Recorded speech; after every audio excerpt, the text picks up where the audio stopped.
Hello, and welcome back to my YouTube channel. My name is Poppy, and as the title suggests, today I'm going to be reading a fanfiction for you guys. I'm not sure if this is going to be like one giant video or if I'm going to have to split it up into a bunch of different parts, but I'm going to let editor Poppy tell you guys that right now. Okay, it's future Poppy. So this fanfiction is, like I said, 50 chapters, so it is way too long to fit into one video. So what I've decided to do is split it up into 5-chapter segments.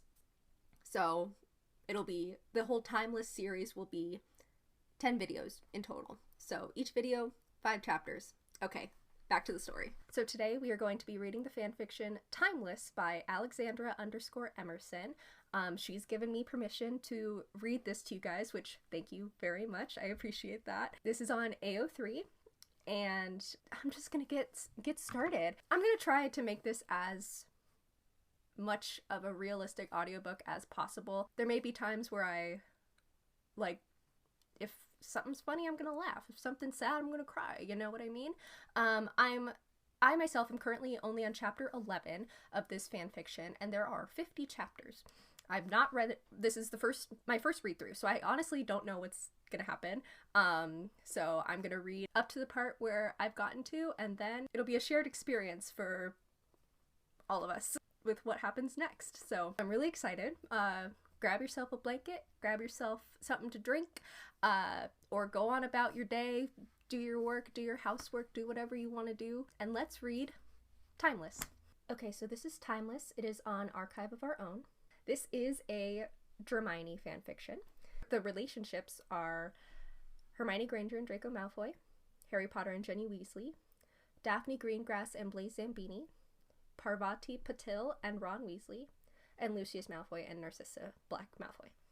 The tags: post-war, time loop, time travel, Slytherins being Slytherins, enemies to friends to lovers, happy ending, drama and romance, plot twists, post-Hogwarts, POV Draco Malfoy, POV Hermione Granger, redeemed Draco Malfoy, Draco Malfoy and Harry Potter friendship, minor Hermione Granger and Ron Weasley, minor Astoria Greengrass and Draco Malfoy, Hermione freeform, married couple, mystery, not epilogue compliant, memory loss, tearjerker, and angst with a happy ending. This was published on October 17th, 2020, and completed on January 23rd, 2021. There are 50 chapters. It has over 1,900 comments, over 3,000 kudos, almost 4,000 kudos. It's a very popular Hermione fic. I heard about it on TikTok, and I'm very excited to read it with you. So this is Timeless by Alexandra_Emerson. Summary. Draco breaks a time turner and starts jumping around in time. When he sees he's married to Hermione in the future, he's horrified and fights against it. Meanwhile, his future self is coming to the past to charm Hermione. Oh, rating/trigger warnings. This story is rated M for sex. No trigger warnings apply. Background: the story begins 2 years after the war. Everything in all 7 books happened, besides the epilogue. Quote, "There is a love I reminisce, like a seed I've never sown, of lips that I am yet to kiss, and eyes not met my own, hands that wrap around my wrists, and arms that feel like home. I wonder how it is I miss these things I've never known." Lang Liev, or Lang Leave, I'm not sure. Present time, January 2000. Draco's time, same as present. Draco Malfoy. The wind howled outside and began to rattle the window panes. Draco looked up from the desk and watched the gray sky. It would probably be snowing by the time he left the manor. He wondered distantly if the weather was bad in London too. He hadn't checked the weather before leaving his flat, since he had apparated directly inside the manor. He'd planned to visit Diagon Alley to get a few items to restock his potion stores after helping his father, but would skip that errand if there was a storm. He focused back on the objects laid out on the desk before him. The sooner he finished cataloging these, the quicker he could leave. Draco and his father were still on probation for the role they played in the war. That meant that in addition to notifying the Auror office anytime they left England and attending biannual check-ins, Draco and Lucius had been tasked with purging Malfoy Manor of all dark artifacts. They'd spent months combing through the house and were finally on the last few items. They attempted to identify them and ward them before turning them over, but in some instances, the items were so arcane that neither Draco nor his father could figure out what it did. In those cases, they left it alone and called the Aurors to pick it up, since they knew how dangerous it was to handle an unknown dark object. Draco didn't mind the quiet hours with his father, but would still be glad to see the task finally done. Astoria would be happy too. She was constantly complaining about how he spent most of his weekends at the manor. She'd offered to come help a few times, but he'd refused. It was too dangerous. Even his mother wasn't allowed to help. At the thought of danger, Draco felt for his wand to confirm it was close. It was in an inside pocket, so he moved it to an outside pocket that would be more accessible, then focused back on the reference book he was using to identify the objects. The current item, which looked like a black, overlarge sextant, had stumped him for almost an hour. "Do you have any idea what this is?" Draco eventually asked his father. Lucius looked up and focused on the unknown object. "Isn't that used for star charting?" Draco sighed.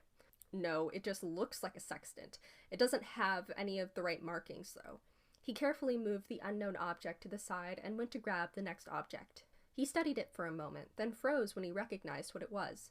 It was a time turner.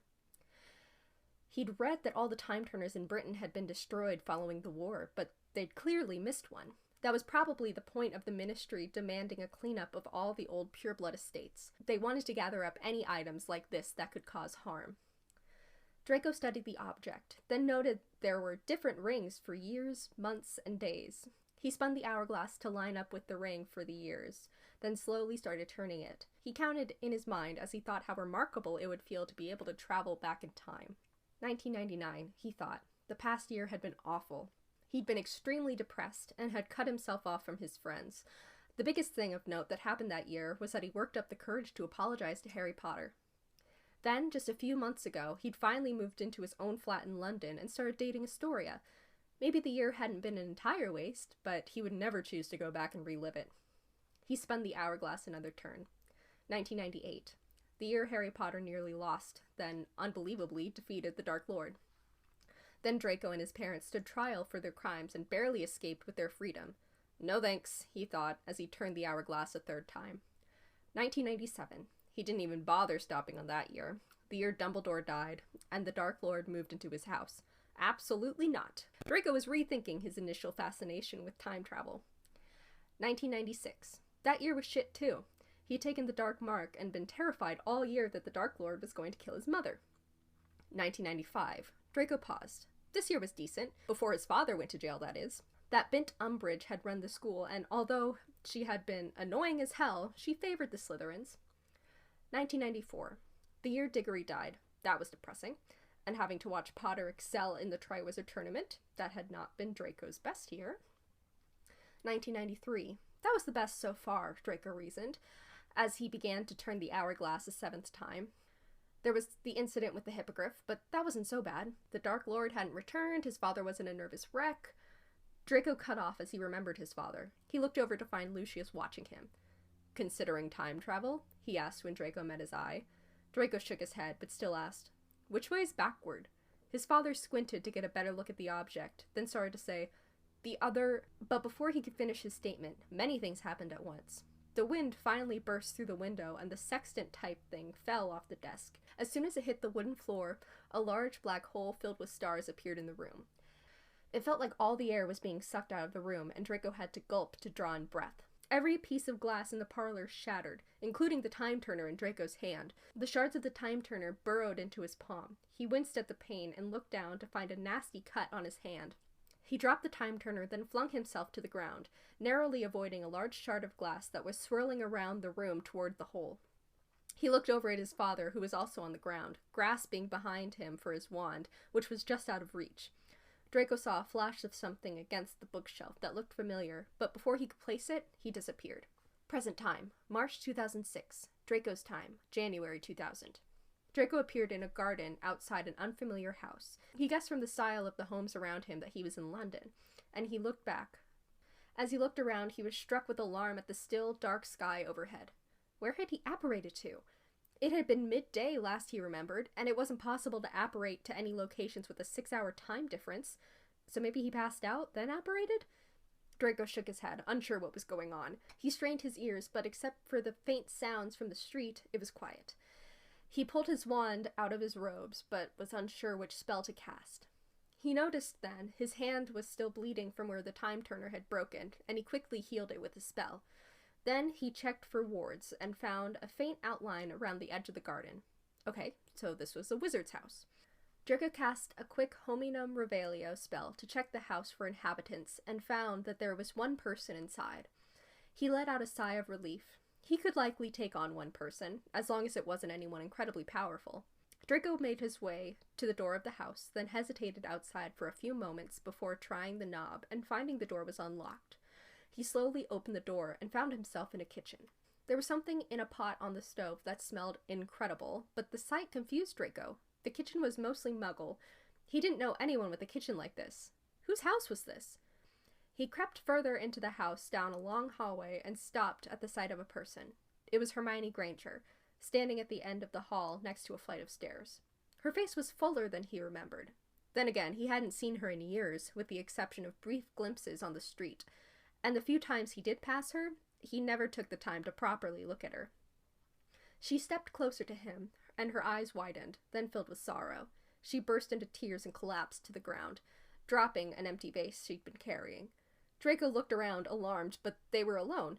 She must have been reacting to seeing him, but this didn't make any sense. He knew she hated him, but shouldn't she be yelling, not crying?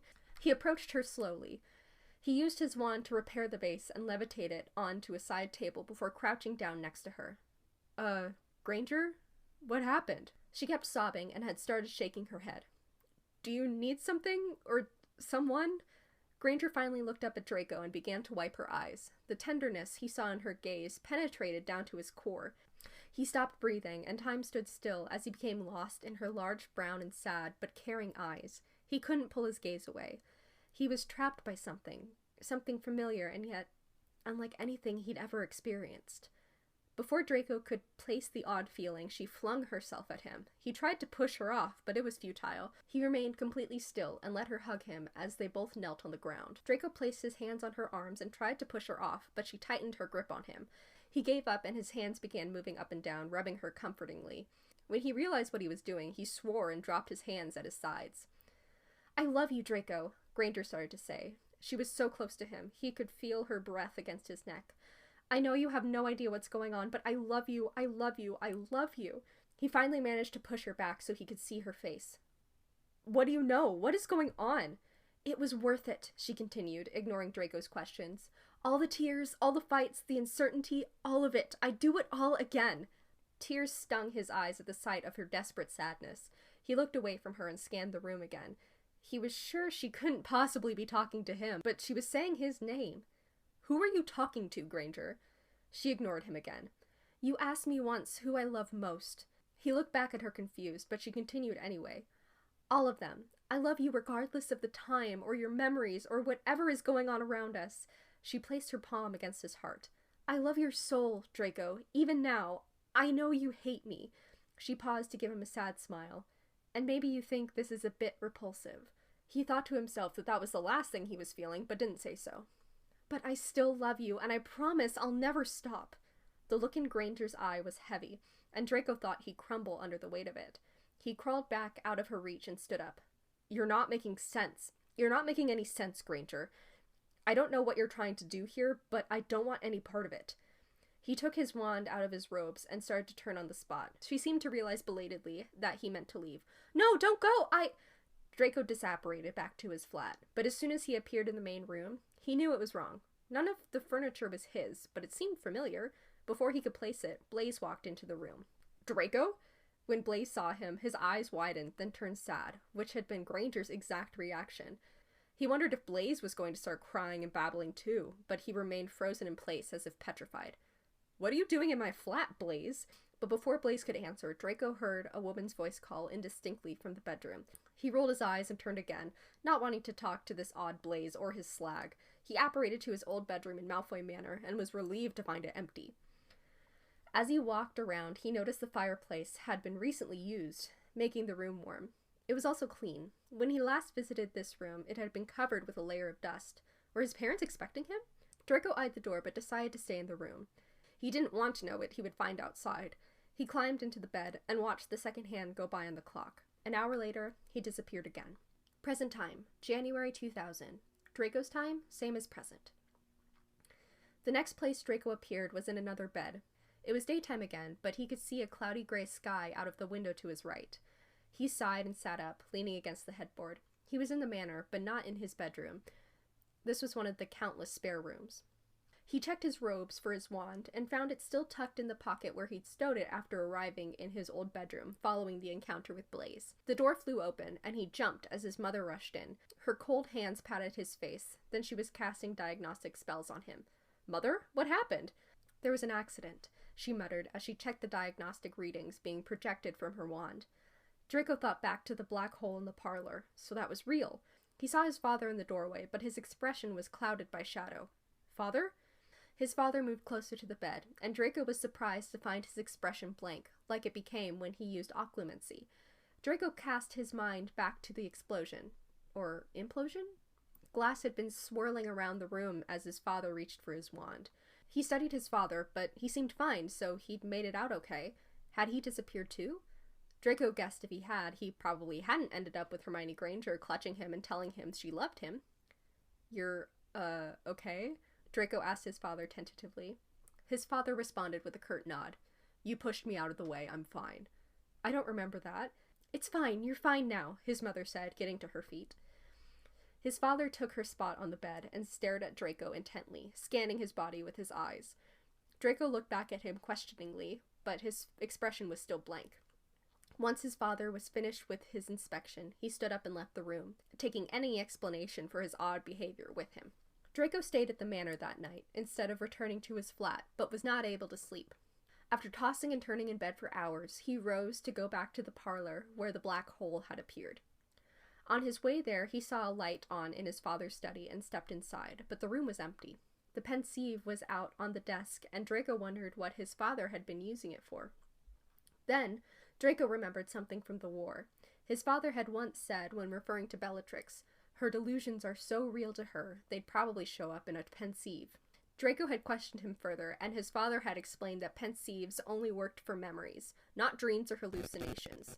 There is a theory that if the person believes the false memory to be fact, it may still appear there, but that hadn't been proven. Draco took a deep breath and walked to the edge of the pensieve. He could use this to check whether his memory of Granger and Blaze had been real or just a hallucination his mind had created after being knocked out in the parlor. He certainly didn't believe it enough for it to appear as a memory if it wasn't one. Draco pulled his wand out of the pocket of his robe but paused. He didn't know what to do. He'd seen the spell performed many times but had never cast it himself. He looked around the desk, then back to the shelf where the pensieve usually sat. That's when he saw the small volume he was looking for, Remembering How to Remember. Draco flipped through the book until he found the spell to extract memories, then practiced it a few times before going back to the pensieve. He lifted his wand to his head and thought of the memory of Granger as he touched the wand to his temple and whispered the required incantation. When he lifted his wand away, a silver string appeared and he lowered it into the pensieve. Granger's face appeared on the surface of the quicksilver, causing Draco's heart to drop. Shit, so it was real? Draco raised his wand again and took another memory out of his head and put it in the pensieve. He'd look at this one first. He took a deep breath and touched his hand to the liquid, then was transported to the parlor. He watched himself with the time turner and counted the turns, just over 6. He asked his father which way was backward, and his father had been responding that it was the opposite way Draco was turning it when the time turner shattered in Draco's hand. Draco leaned in and watched the sand from the time turner mix with his blood. He winced, remembering the pain, but when he looked down at his hand now, only a faint scar remained. He looked over at his father and saw him reaching for his wand, but he saw something else he hadn't noticed at the time. 3 large shards of glass were flying right toward his father, but Lucius hadn't noticed. He was just focused on getting his wand. Draco shouted out, forgetting for a moment that his father couldn't hear. The memory ended. He was in the garden now, and watched himself look down at his hand and heal it. He spoke the incantation to end this memory playback, and was thrown back into his father's study. Draco began pacing the room, thinking through what he'd just seen. He'd been turning the time turner forward just over 6 times when it shattered and burrowed into his hand. Then, he appeared in the garden of that house. The only logical explanation was that he'd time traveled, probably to a future just over 6 years forward to match with the turns of the hourglass. But if that were true, then that meant that 6 years in the future, he was living in a house with a version of Hermione Granger who claimed to love him. That didn't make any sense. Draco spotted a bottle of whiskey on the opposite shelf and summoned it, then conjured a small glass and poured himself a shot. He drank it quickly and winced as the alcohol burned his throat. He took another shot and waited for the alcohol to work through his system and cause that familiar tingling feeling before he finally felt ready to face the second memory. Draco was back in the garden and watched himself approach the house and enter the kitchen. He walked into the hall where Granger was standing. Eager to avoid her for as long as possible, he pulled his eyes away and scanned the room. On the side table, he saw a copy of the Daily Prophet. The date was covered by a pile of mail, but he saw the front page article clearly. New Gringotts branch now open. Draco started and stepped back, then saw Memory Draco repairing the vase and crouching down next to Granger. He knew the goblins were talking about opening a new Gringotts branch, but that project was years off. They still hadn't secured funding. He turned back to Granger and watched her talk to the memory version of himself. The look on her face was inconceivable. Even if she hadn't been rambling about how much she loved him, he would have known it from the look on her face. So, in the future, Hermione Granger is going to love me? I'm sure Astoria will get a kick out of that. When Draco returned to the study, he took another shot of whiskey and watched both memories again. He learned nothing during the replay and was beginning to think he'd officially gone mad. He left the study, then went to the parlor.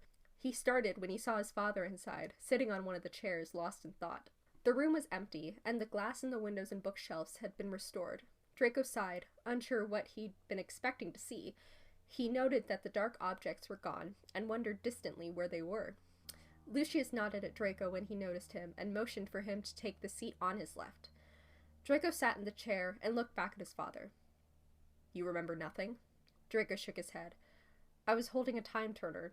Do you know what happened to it?" Lucius studied him, then said in a flat voice, "It was destroyed. Everything was destroyed." Present time, February 2006. Draco's time, March 2000. 2 months passed without any strange disappearances, and Draco assumed the odd time jump was a one-time thing.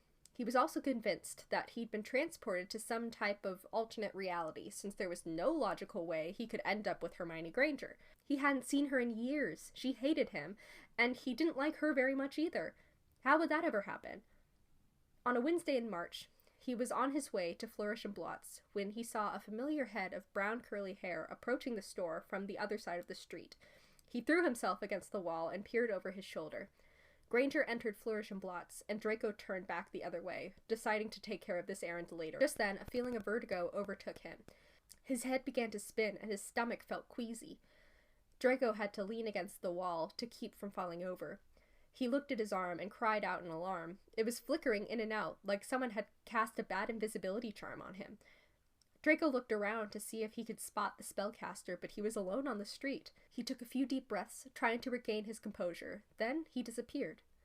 The next moment, he was in an empty alley in another part of London. It was snowing. He pulled his cloak up, then peered out of the alley and saw he was on a muggle street.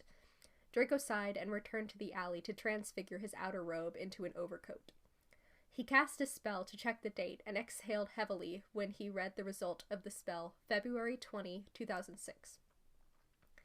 Draco cast the spell 3 more times, but the date came back the same. He sighed and leaned his head against the stone wall. Fuck, this wasn't just a one-time thing. His thoughts were drawn back to an odd dream he'd had a month before. He'd gone to bed late, but when he'd awoken in his flat, it was the middle of the day. He'd walked around the flat and noticed a few items out of place, but was exhausted and closed all the shades before returning to bed. About an hour later, he'd awoken again by a tapping sound on the window. It was his father's owl. He removed the letter from the owl's beak and placed it on the table, then returned to bed. When he woke up, it was morning, his flat was back to normal, and the letter was gone. At the time, Draco had written it off as a strange dream, but maybe that had been another time jump. Maybe that was why his flat had seemed off and the time of day had been all wrong. He wished he'd had the presence of mind to use the date-checking spell. What the fuck is going on? Is this going to keep happening? And where's my future self? Will I run into him one day? Draco walked around in the snow for hours, hesitant to return to his flat, since he remembered Blaze seemed to live there now, and he didn't know how to find that house from earlier where he'd seen Granger, though he wouldn't return there even if he could. When Draco felt the vertigo again, he counted the time. It was almost a minute exactly before he appeared back in a dark road. He looked around and recognized Diagon Alley. He checked the date, March 7, 2000. Present time, March 2000. Draco's time, same as present. Draco walked absently around Diagon Alley for another hour before returning to his flat. When he went to remove his cloak, he was confused to find the clasp missing. Then he remembered he transfigured it into a Muggle overcoat. He turned it back, then dried it since it was still wet from the snow from the other time. As he turned toward his bedroom, his eye was caught by a letter on the table. He approached it warily and instantly recognized the handwriting on the outside. It belonged to him. Draco's head began to spin, and he took a seat on the couch, still eyeing the letter as he tried to work up the courage to open it. While walking around the snowy streets of London, he wondered about his future self and brainstormed ways to get in contact with him. But he'd never considered that his future self was back in this time. Had his future self written that note? Or maybe Draco had written it and forgotten? He dropped his head into his hands. Fuck. Well, there was one way to find out. He stood and grabbed the letter, then tore it open and began reading. Draco. It's me, Draco, from the future. When I left, I was walking through Muggle London on my way to the grocery store on February 20, 2006. I'm sure you've noticed by now, we are afflicted with a time-jumping condition that we cannot control. When the time jumps happen, the two Dracos switch places. It was odd. After I visited the bookstore and checked the date, I thought that maybe I should write you a letter, explaining what was going on. Then I remembered receiving a letter from my future self years ago and figured this was when I wrote it. It's a strange feeling when you begin to act out the things you remember from your past, but you'll get used to it.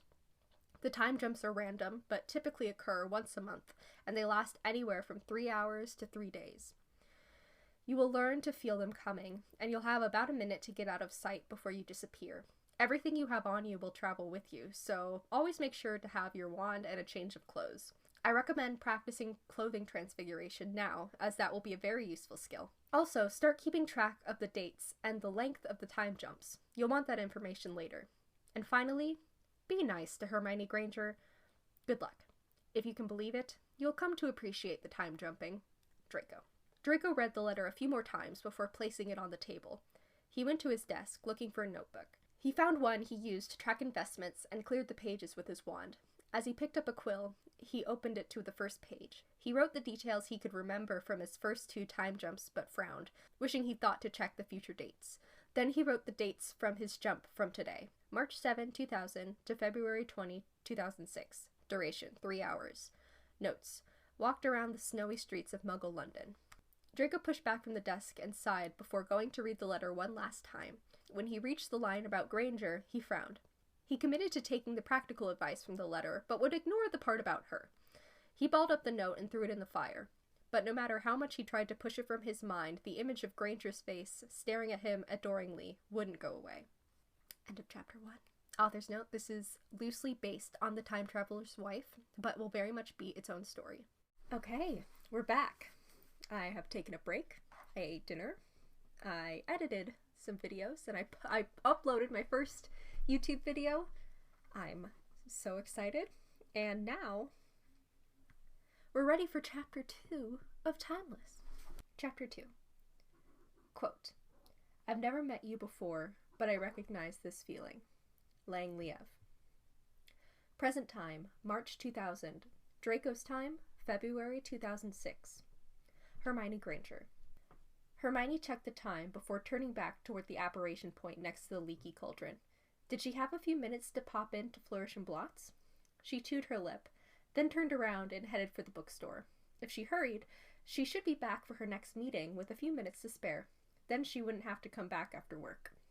Hermione rushed to the rarely visited section of the store that contained reference materials on governments and legislation and began scanning the titles. The Ministry archives had a much better selection, but she couldn't bring those books back to her flat.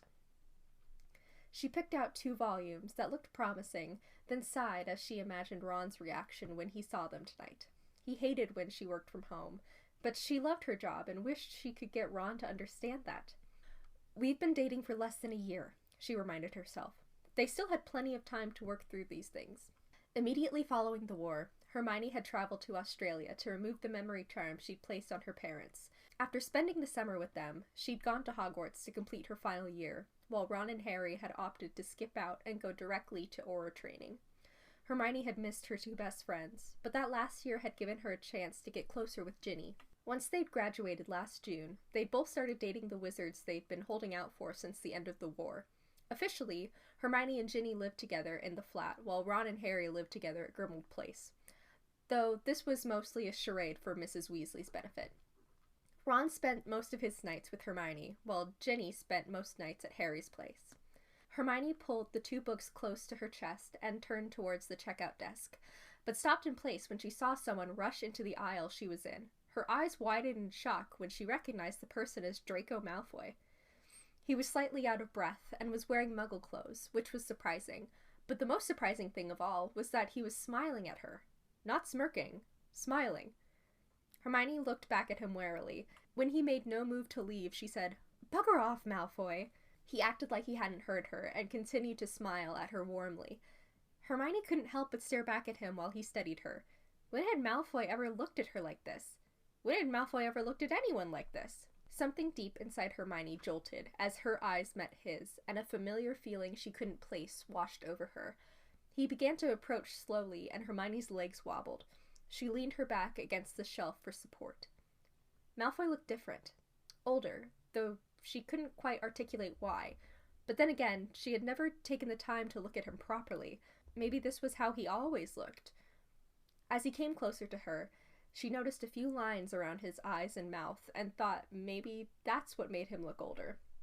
He also seemed very tired. She wondered if he suffered from nightmares like she still did. He likely had a lot more material from the war to draw from than Hermione. "Do you need something?" she asked, eager now for him to go away. She was already running late, and didn't have time for one of Malfoy's schemes. He smirked, and finally looked like the prat she was used to. "I just came in to tell you that you look stunning today, Hermione," he said without a hint of sarcasm. Hermione's jaw dropped, and Malfoy's smirk returned. There were so many things wrong with this statement. First off, he used her given name. She'd never heard him do that before. And second, he'd complimented her, and on her appearance of all things. She looked down and appraised her outfit. She had on a nice blouse and a skirt, but it was nothing special. She looked back up at Malfoy, and saw him leaning against the shelf with his arms crossed, still smirking at her. "What is wrong with you?" Hermione started to look around. Maybe this was a joke of some sort, something to amuse his friends, but they appeared to be alone. He straightened and dropped his arms. "I'm going to make you believe, Hermione." "In what?" she bit back, annoyed. "Me. That I'm not the completely worthless wizard you currently think I am." "You're not making any sense. Had Malfoy gone mad? Maybe he'd taken too many curses during the war. But why was it just showing up now? Surely she'd have heard about it earlier if Malfoy had become a nutter." "You're right," he shrugged. "Just forget this." "I think I will." Hermione tightened her hold on her books, then marched confidently toward him, but he didn't move out of her way. "Do you mind?" He nodded at her, then turned on his heel and left almost as quickly as he appeared. Hermione rushed to the till to pay for the books and checked her watch again. Bugger, she was late. As she ran back to the apparition point, then through the halls of the ministry, she replayed the scene with Malfoy in her head. When she reached the room where her meeting was, she paused outside as she finally placed that odd feeling she'd experienced with him. Recognition. Present time, April 2000. Draco's time, same as present. Hermione Granger. "Where's Ginny tonight?" Hermione asked Harry as they moved around the dance floor. It was the night of the annual ministry gala, and Ron was away on a mission, leaving Hermione to attend the event alone. But at the last minute, Harry asked her to go as his date. Harry looked away from her, and her heart dropped. "Please don't tell me you didn't invite her," he sighed. "She has practice on Thursdays." "Harry, you know she would have found a way out of that to come to this. She wants to support you, but you keep pushing her." "Enough, Hermione. You've said all of this to me before." He glared back at her. Harry was very good at using his intense green eyes to intimidate people, but that never worked on Hermione. She held his gaze easily. "I just want you to be happy, Harry." He nodded and smiled back at her, but it looked forced. Then he stepped back and went to find a new partner, probably one who wouldn't insist on giving him unsolicited relationship advice. Hermione sighed and made her way back to their empty table as Harry began dancing with one of the new Aurors in his office. As she watched Neville and Hannah, then Luna and her new boyfriend Rolf, before letting her eyes settle on the table she'd been avoiding looking at all night. Draco Malfoy was there, with many of the Slytherins from her year. Her gaze had already drifted toward him a few times, but he had not looked her way once. Hermione saw the dark-haired witch next to him rub his leg, and she remembered hearing that he was dating some pureblood. Why was he calling Hermione stunning if he had a girlfriend? Hermione knew the witch from school. She was Daphne's sister a few years below them. Aria? Astera? Something like that. The witch in question looked right at her, and Hermione blushed, then dropped her gaze. Well, that wasn't obvious, she scolded herself, and finished the remaining champagne in her glass with one gulp. When she chanced to look up again, she saw Malfoy watching her with a strange expression on his face, like he was considering whether or not she was real. Hermione glared back at him, then watched him get up and go to the hall. Against her better judgment, she followed him, and watched him disappear into one of the bathrooms. She leaned against the wall and waited for him to come back out, knowing he'd need to walk past her to get back to the ballroom. When Malfoy emerged, Hermione pressed herself against the wall and waited until he was right next to her to speak. "I can't forget." He jumped, then backed away from her, swearing under his breath. "What?" "Don't act stupid. I'm obviously referring to our conversation in the bookstore." "How much have you had to drink, Granger?" She cocked her head, confused, and Malfoy continued his characteristic drawl. "Is it because Weasley can't provide champagne of this quality on your dates? So when you finally get the real stuff in your system, you—" "Shut up!" she cut in, then stepped closer to study his face. He looked different, but that could just be because he wasn't smiling anymore. "So it was a joke. When you ran into Flourish and Blotts and called me stunning, was it a bet you lost with your friends? Go tell the Mudblood she's beautiful?" Hermione spat. "I'm sure it was a great laugh." She turned away from him to hide her hurt feelings. Suddenly she was back at Hogwarts, with everyone making fun of her for her buck teeth and bushy hair. "Granger." Malfoy grabbed her arm and turned her to face him, then dropped his hand quickly as he looked intently into her eyes, like he was looking for something specific. "Dance with me." Hermione narrowed her eyes and was amused to find that even he seemed surprised by this request. She shook her head and pulled her arms around herself protectively. "No, I think you and your friends have had enough of a laugh at my expense." He rolled his eyes. "That's not why I asked. There's no bet." "Then why did you ask?" He shrugged, and Hermione got the sense that he wished he could take it back. "It's not like you have any other offers," he murmured. She turned to leave, but he grabbed her arm again. "It was just a joke, Granger. I don't know why I asked. I just want to dance with you for some reason. Come along." He still had a hand on her and started pulling her towards the dance floor. She shook him off and he didn't try to touch her again, but arched an eyebrow in question. She sighed, then cursed her curiosity as she followed him back into the ballroom. "I guess you're used to getting what you want," she grumbled. "Yes, I was very spoiled growing up." Malfoy placed a hand on her back, then grabbed her free hand with his other. "I was an only child," he added unnecessarily. "Yes, everyone knows that. I was an only child too, but I wasn't a spoiled brat." He nodded at her, considering. "I didn't know that about you." "You don't know anything about me." "True," he responded, like he was just realizing this for the first time. They stopped talking, and Hermione let him pull her around the dance floor. She couldn't stop thinking how strange it was that Draco Malfoy was touching her.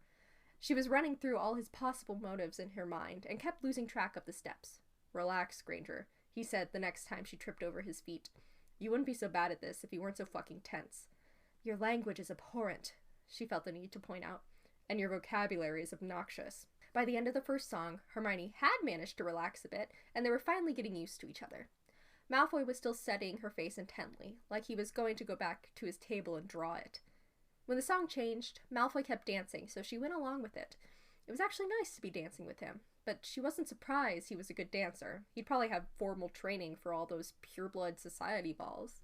When the third song came on, he finally pulled away. He looked over at his table and sighed. Hermione looked back and saw his girlfriend giving him a stern look. "I should go back." "Yeah, before your girlfriend hexes me," Hermione added with a smirk. Malfoy shook his head but didn't argue before heading back to his spot next to the beautiful witch. Hermione went back to her own table and was quickly joined by Harry. "Merlin, Hermione, I know I was rude to you for pestering me about Ginny, but you didn't have to go dancing with Malfoy to get back at me." "That's not what that was," she responded. "What was it then?" Hermione sighed and responded honestly. I have absolutely no idea. Draco Malfoy. Draco had no idea what had possessed him to ask Granger to dance with him. He'd seen the pain in her big brown eyes when she thought he was making fun of her for being Muggle-born, and couldn't stop remembering how those same eyes had looked at him months before, or years ahead. All he'd wanted to do was wipe that expression off her face, so he'd said the first thing that came to his mind, "Dance with me." He'd wanted to take it back immediately, but decided to go along with it, hoping that after holding her in his arms he'd find some clarity. Maybe he'd see some hint of how this witch could possibly end up loving him one day, but as he moved them around the ballroom, he was more confused than ever. What specifically did his future self see in this witch? She was pretty, but not as beautiful as Astoria. She was famously smart and seemed like she could be funny and witty when she wanted to be, but she was also a bleeding heart Gryffindor. Logically, the pairing didn't make sense, but there was a feeling there that he couldn't quite place, something about the way she fit in his arms right.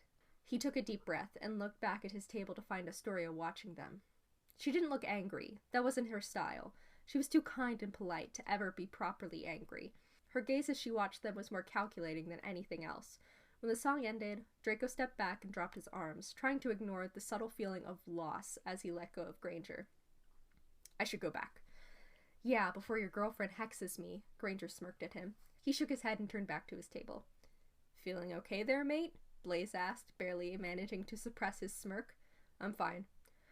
"Are you sure you don't need a trip to St. Mungo's? Because there's no way you'd ask our favorite Muggle-born to dance without some level of brain damage." Draco shrugged and lied easily. "She asked me." "Why would she ask you to dance?" Daphne asked. Draco shrugged again. "I think she lost a bet." He turned toward Astoria and saw she was studying him curiously. He leaned into her and whispered in her ear, "Don't be jealous, Story. You are far and away the most beautiful witch in this ballroom." He placed a kiss on her cheek, then pulled back and saw her lips turn up slightly. "Come on." Draco stood up and offered her his hand. "It will be nice to have a partner who won't step on my feet." What the fuck are you doing? Okay. Yeah. You're so vicious. Oh my god. Nah. So vicious. You little weirdo. Okay, anyway. I guess y'all are just gonna get a show behind me. It's fine. It's fine. Astoria Greengrass. Astoria had never been the jealous type, but she couldn't keep her eyes from drifting over where Draco was dancing with Hermione Granger. He was allowed to dance with other witches, of course, but his choice of partner was bizarre. "What the hell?" Daphne whispered in her ear. "I thought I'd see Potter turn to the dark arts before seeing those two dance together. What is Draco thinking?" Astoria shook her head. If she knew the answer to that question, she wouldn't be so unsure of their relationship all the time.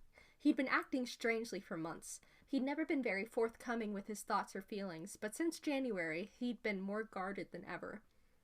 They'd been dating for 6 months, and the most personal thing he'd admitted about himself were innocuous memories from his childhood. He never mentioned the war, rarely mentioned school, and absolutely refused to discuss his current feelings towards his parents or his plans for the future. Astoria assumed she'd marry Draco one day, but couldn't imagine having her husband be so closed off with her. Draco finally came back to their table, and Astoria tried to keep her face blank. She wasn't angry with him for dancing with another witch, even a pretty one, but she couldn't ignore the significance of the partner he'd chosen, Hermione Granger, the famous Muggle-born friend of Harry Potter who Draco used to hate. There was clearly something deeper going on with Draco, and she desperately wished he'd talk to her about it. Not surprisingly, Draco brushed it off, but then tried to sweet-talk her into ignoring what had just happened. She accepted his offer to dance and followed him onto the floor. "Is everything okay, Draco?" she whispered in his ear. He bent to kiss her cheek and nodded with a false smile on his face. She matched it with her own false smile, trying to hide her annoyance that he was, yet again, refusing to confide in her. Present time, May 2000. Draco's time, August 2004. Hermione Granger. Several weeks later, Hermione was reading as she ate lunch at her favorite Muggle cafe. She came here whenever she had enough time to take a break at work, loving the anonymity she enjoyed in the Muggle world. She was still bombarded with requests to stand in photos with strangers or sign chocolate frog cards, and it was even worse when she was out with Harry and Ron. Even though the war had ended years ago, she was still on her guard any time she was out in public, and she looked up every time the door opened to ensure there wasn't any danger. She started when she immediately recognized the next person to walk into the cafe and slunk in her chair, pulling her book up to cover her face. A few moments later, she heard a familiar drawl from across the table. "You may have managed to hide your face behind that book, but you'll need a bigger one to hide your hair." Hermione peered around her book as Malfoy helped himself to the chair opposite her. "Very original, Malfoy," she bit back, lowering her book onto the table. "Are you following me?" "I could accuse you of the same," he said as he leaned back in the chair casually and crossed his arms. "No, you couldn't. I was sitting here first and have been coming here for years. I've never seen you here before." He nodded back at her like he found this interesting. "Leave me alone, Malfoy." "Make me."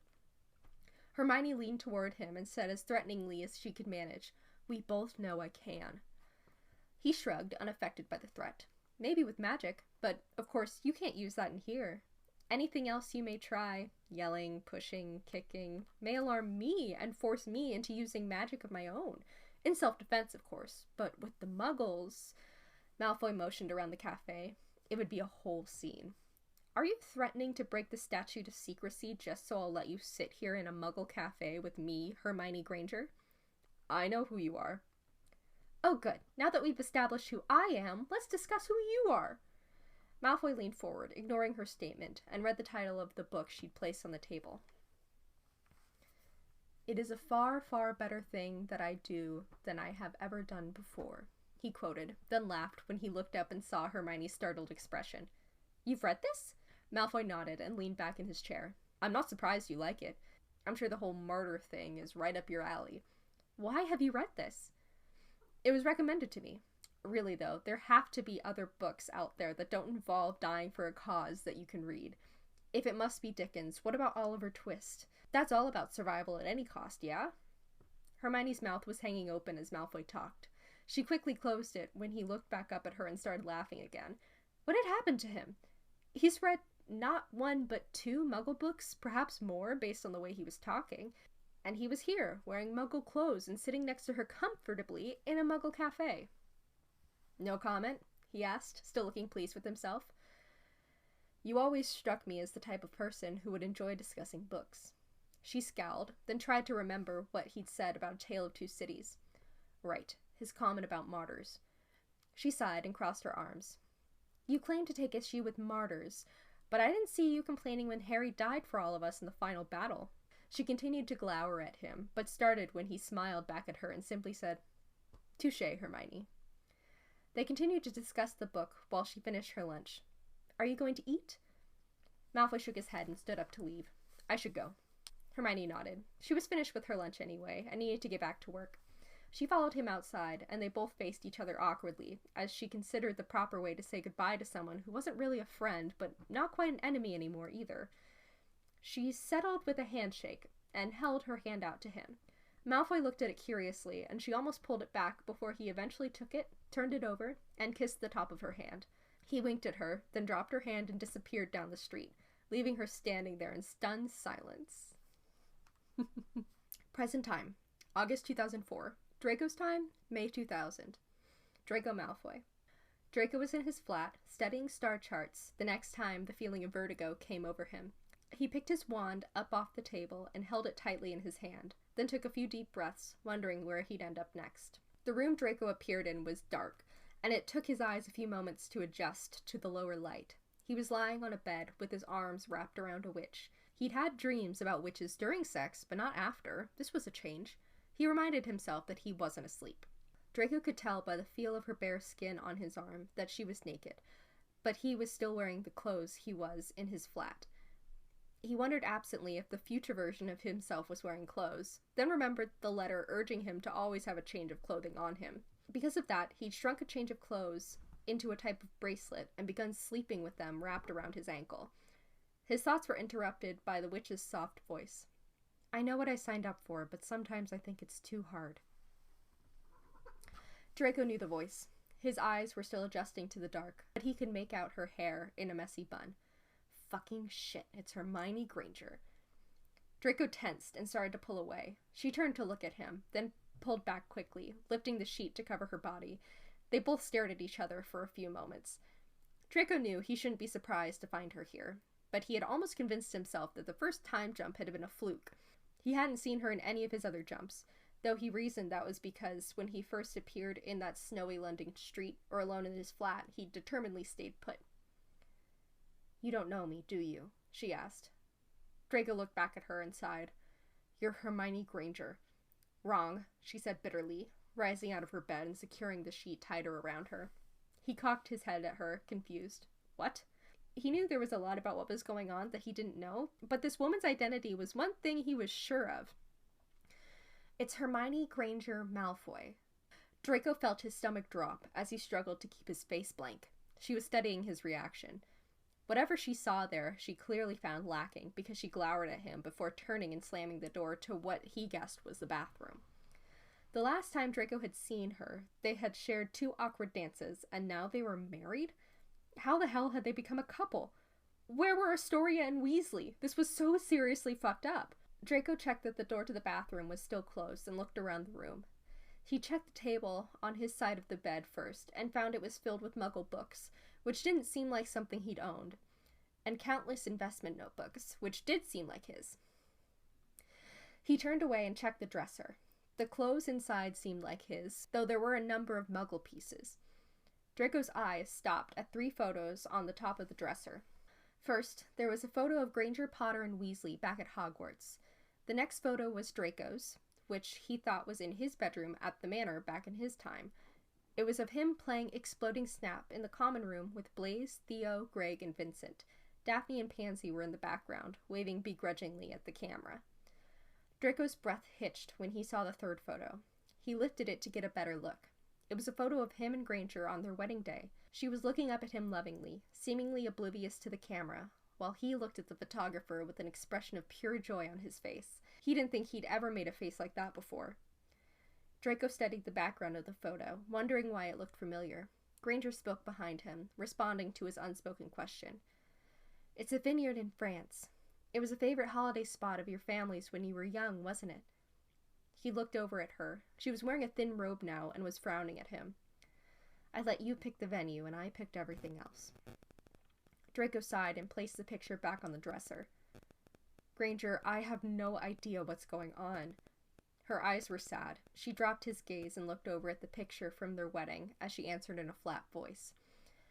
"You know what's going on. You're smart. You just can't accept it because you hate me." She closed her eyes and a few tears fell down her cheeks. "You said it would hurt," she whispered, her eyes still closed. "You warned me before, but..." She sighed, then opened her eyes and looked back at him sadly. "Actually feeling it? It's too much, Draco." End of chapter 2. Author's note. Oh dear, what a shock for Draco, and I feel for Hermione.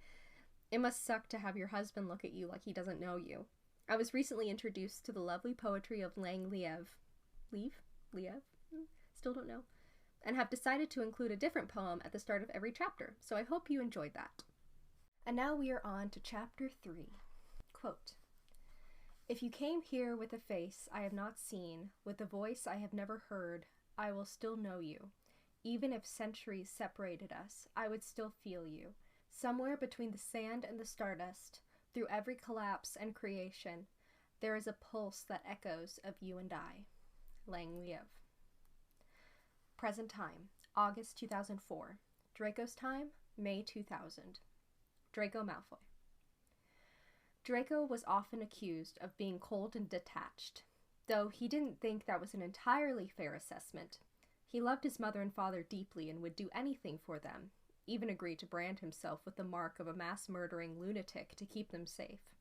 Although Draco didn't display them readily, he did have feelings, and as he watched Granger cry in front of him over something he had done, he felt decidedly uncomfortable.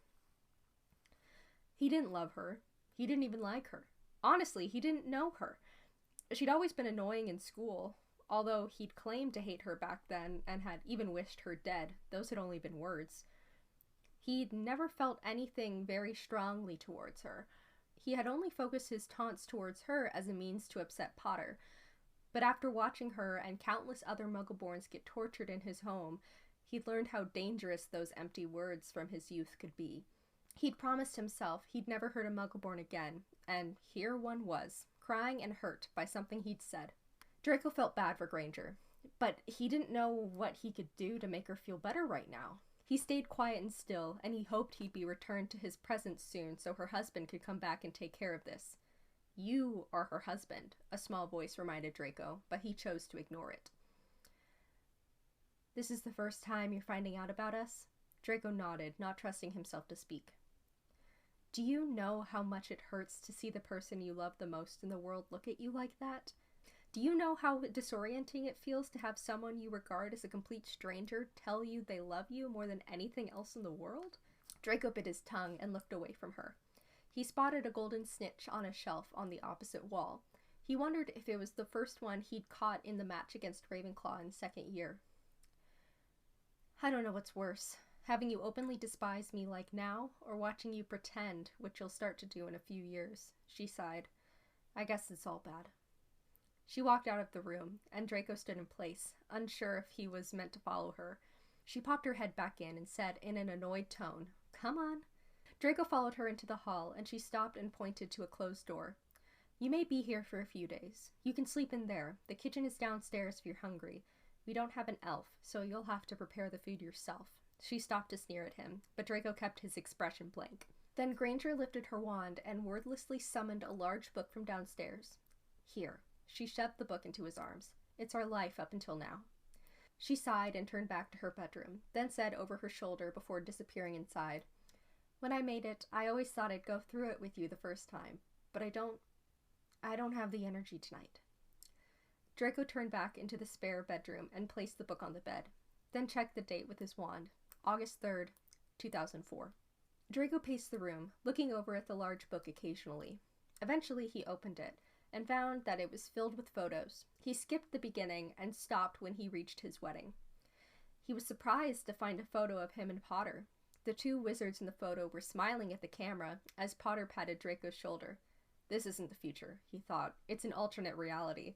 The theory was further confirmed by another photo of Theo dancing with Granger. Daphne was there too, hugging Granger and whispering something in her ear in another photo. Daphne was okay with him marrying Granger? What about Astoria? Draco picked his father out of the background of another picture and wasn't surprised to see him giving Granger a murderous look. Well, at least that made sense. Draco slammed the book shut and finally climbed into bed. He studied the ceiling and used occlumency to clear his mind. Then, slowly, he started to let his thoughts back in, examining each one thoroughly before moving on to the next. I am jumping around in time. This he had come to accept as fact. It was inconvenient, but in the grand scheme of things, it wasn't a huge problem at the moment. He moved on to the next thought. In the future, I will marry Hermione Granger. No. Hermione Granger was nice enough, he guessed, but she was not his type, and he didn't like her. He didn't want to marry Granger. He wanted to marry Astoria. Draco was sick of people telling him what to do. He'd had plenty of that in the war. This was his decision, and he would not be swayed by future Granger into doing something he didn't want to do. I am in charge of my own future. Draco didn't know if this was true, but he had to believe it. He would go mad otherwise. He cleared his mind again, then started listing out every potion he knew until he finally drifted off to sleep. Draco had a nightmare of that day in the drawing room when Granger was tortured by his aunt. He felt cold hands on his face, and he shot up in bed, panting heavily. Granger was sitting on the edge of the bed, looking back at him concerned. It took him several moments to figure out where he was and reconcile the Granger in front of him with the one from his nightmare. Draco took a deep breath, then closed his eyes and pulled his knees onto his chest as he used occlumency to clear his mind. He wished Granger would go away, but he could still feel the weight of her sitting on the bed. After a few moments, he finally looked up and met her eyes. She motioned towards the bedside table, and he saw a glass of water and a glowing blue potion. He took the water, but left the unknown potion alone. Your occlumency works better when you take brain elixir, she explained. Draco continued to look at the potion warily. When did I figure that out? She paused to consider the question. Now. Draco thought about this. If he took this potion now, and it worked, he would probably continue to use it from here on out. Then he would later meet Granger and tell her about it, so she could one day tell his past self to take it now. Thinking through the complicated time loop was giving him a headache, and he winced. You get used to it, she said in a tired voice. You don't seem used to it, Draco pointed out. recalling her words from a few hours before when she was lying in his arms. "I know what I signed up for, but sometimes I think it's too hard." "I said you do," she responded, "not we." Draco watched her for a few seconds, then finally took the potion, hoping that would make her go away, but she stayed put. "You can go." She rose from the bed and settled into the chair at the end of the room. "It's better when I stay until you fall asleep. Otherwise you'll be up again in a few hours." Draco rolled his eyes. "I sleep by myself all the time, Granger." She shrugged and summoned a book into the room. "I know, but tonight you don't have to." She smirked at him. "And now that I know you don't want me here, I'm definitely not leaving." Granger settled into the chair and started reading her book. She cast a faint, floating flame above the page to read by, then turned off the lamp on the nightstand. Draco glared back at her, then muttered, "Bitch," under his breath. He couldn't make out her face in the dark, but heard her say, "Wanker." Wanker, in my American accent. "Wanka." He smiled, comforted by the familiarity of fighting with her. As he lay in bed, he was sure he wouldn't be able to fall asleep with her there. He turned away from her, but could still hear her soft breathing and every few minutes the turning of a page. He tried occlumency again, and found she was right. The brain elixir made it much easier for him to clear his mind and keep it that way. It wasn't long before he drifted back to sleep. When he awoke a few hours later, the room was empty and light was peeking in behind the curtains. Draco stretched and checked the house for inhabitants with his wand. It was empty, though a few minutes later he discovered the spell didn't work on animals when a large, ugly cat crossed his path. He locked it into a spare room and began searching the rest of the house. He found a mix of his items and what he guessed were her items. He definitely lived here. Bollocks. "You are in control of your life and your decisions," he said aloud. The cat responded with a loud meow from behind the door. Draco wasn't sure if it was agreeing with him or protesting. He silenced it anyway, then leaned his head back against the couch and groaned loudly. Present time, June 2000. Draco's time, same as present. Hermione Granger. Hermione didn't go back to the cafe for the rest of the week since work had been too busy. She wondered if she'd have found Malfoy there, then wondered again if that was something she wanted. She hadn't told any of her friends about her odd encounters with her former childhood bully. Sure, they'd have her committed to St. Mungo's. Though, she reasoned, Malfoy was probably the one who needed to go to the hospital and have his head checked. The next month, when her boss had announced that everyone in her department would have to sign up for shifts to go around all the pureblood estates and ensure the new laws were being followed, she signed up immediately for Malfoy Manor. Hermione was regretting her decision as she stood outside the iron gates, waiting to be admitted. Maybe coming back here hadn't been a great idea. She didn't want to have a panic attack in front of Malfoy, or worse, what if Draco wasn't there and she had to meet with Lucius instead? She almost turned around, but let out a sigh of relief when the younger Malfoy appeared down the path, then berated herself.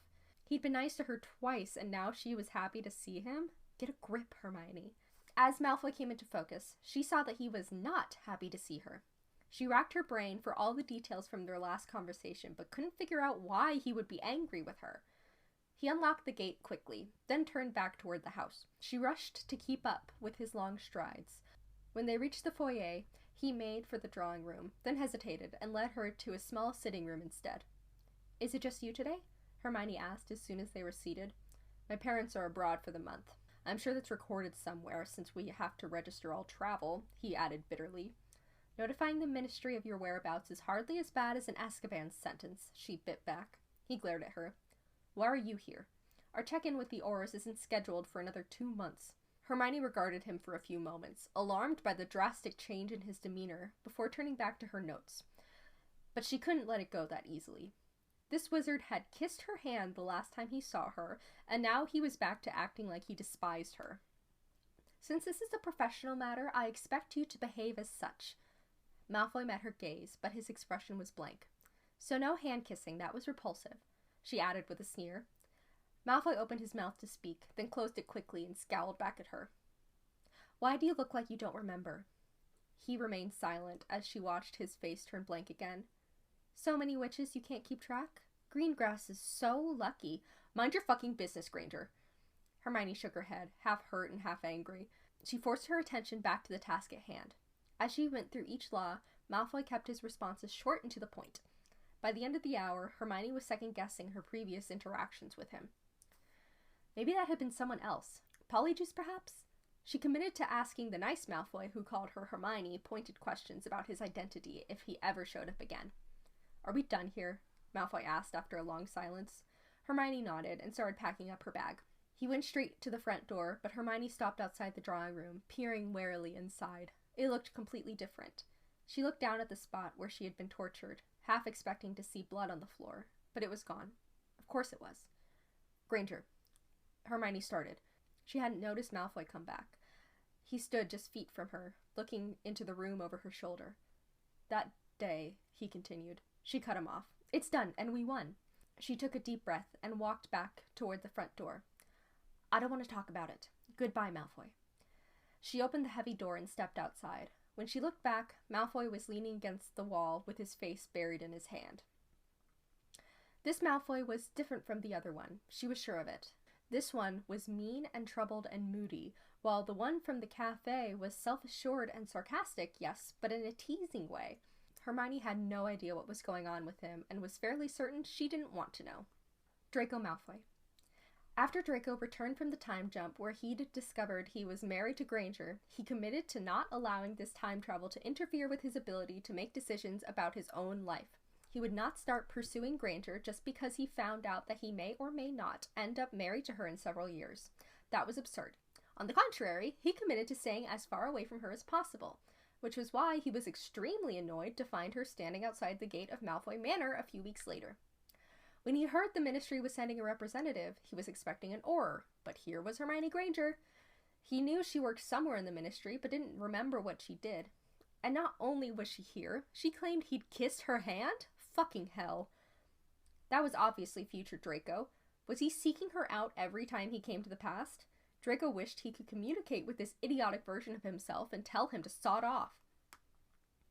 Draco behaved rudely for the duration of the visit. He knew it wasn't fair. It was future Draco and Granger he was angry with, but he wanted to lash out at someone, and those future idiots weren't here.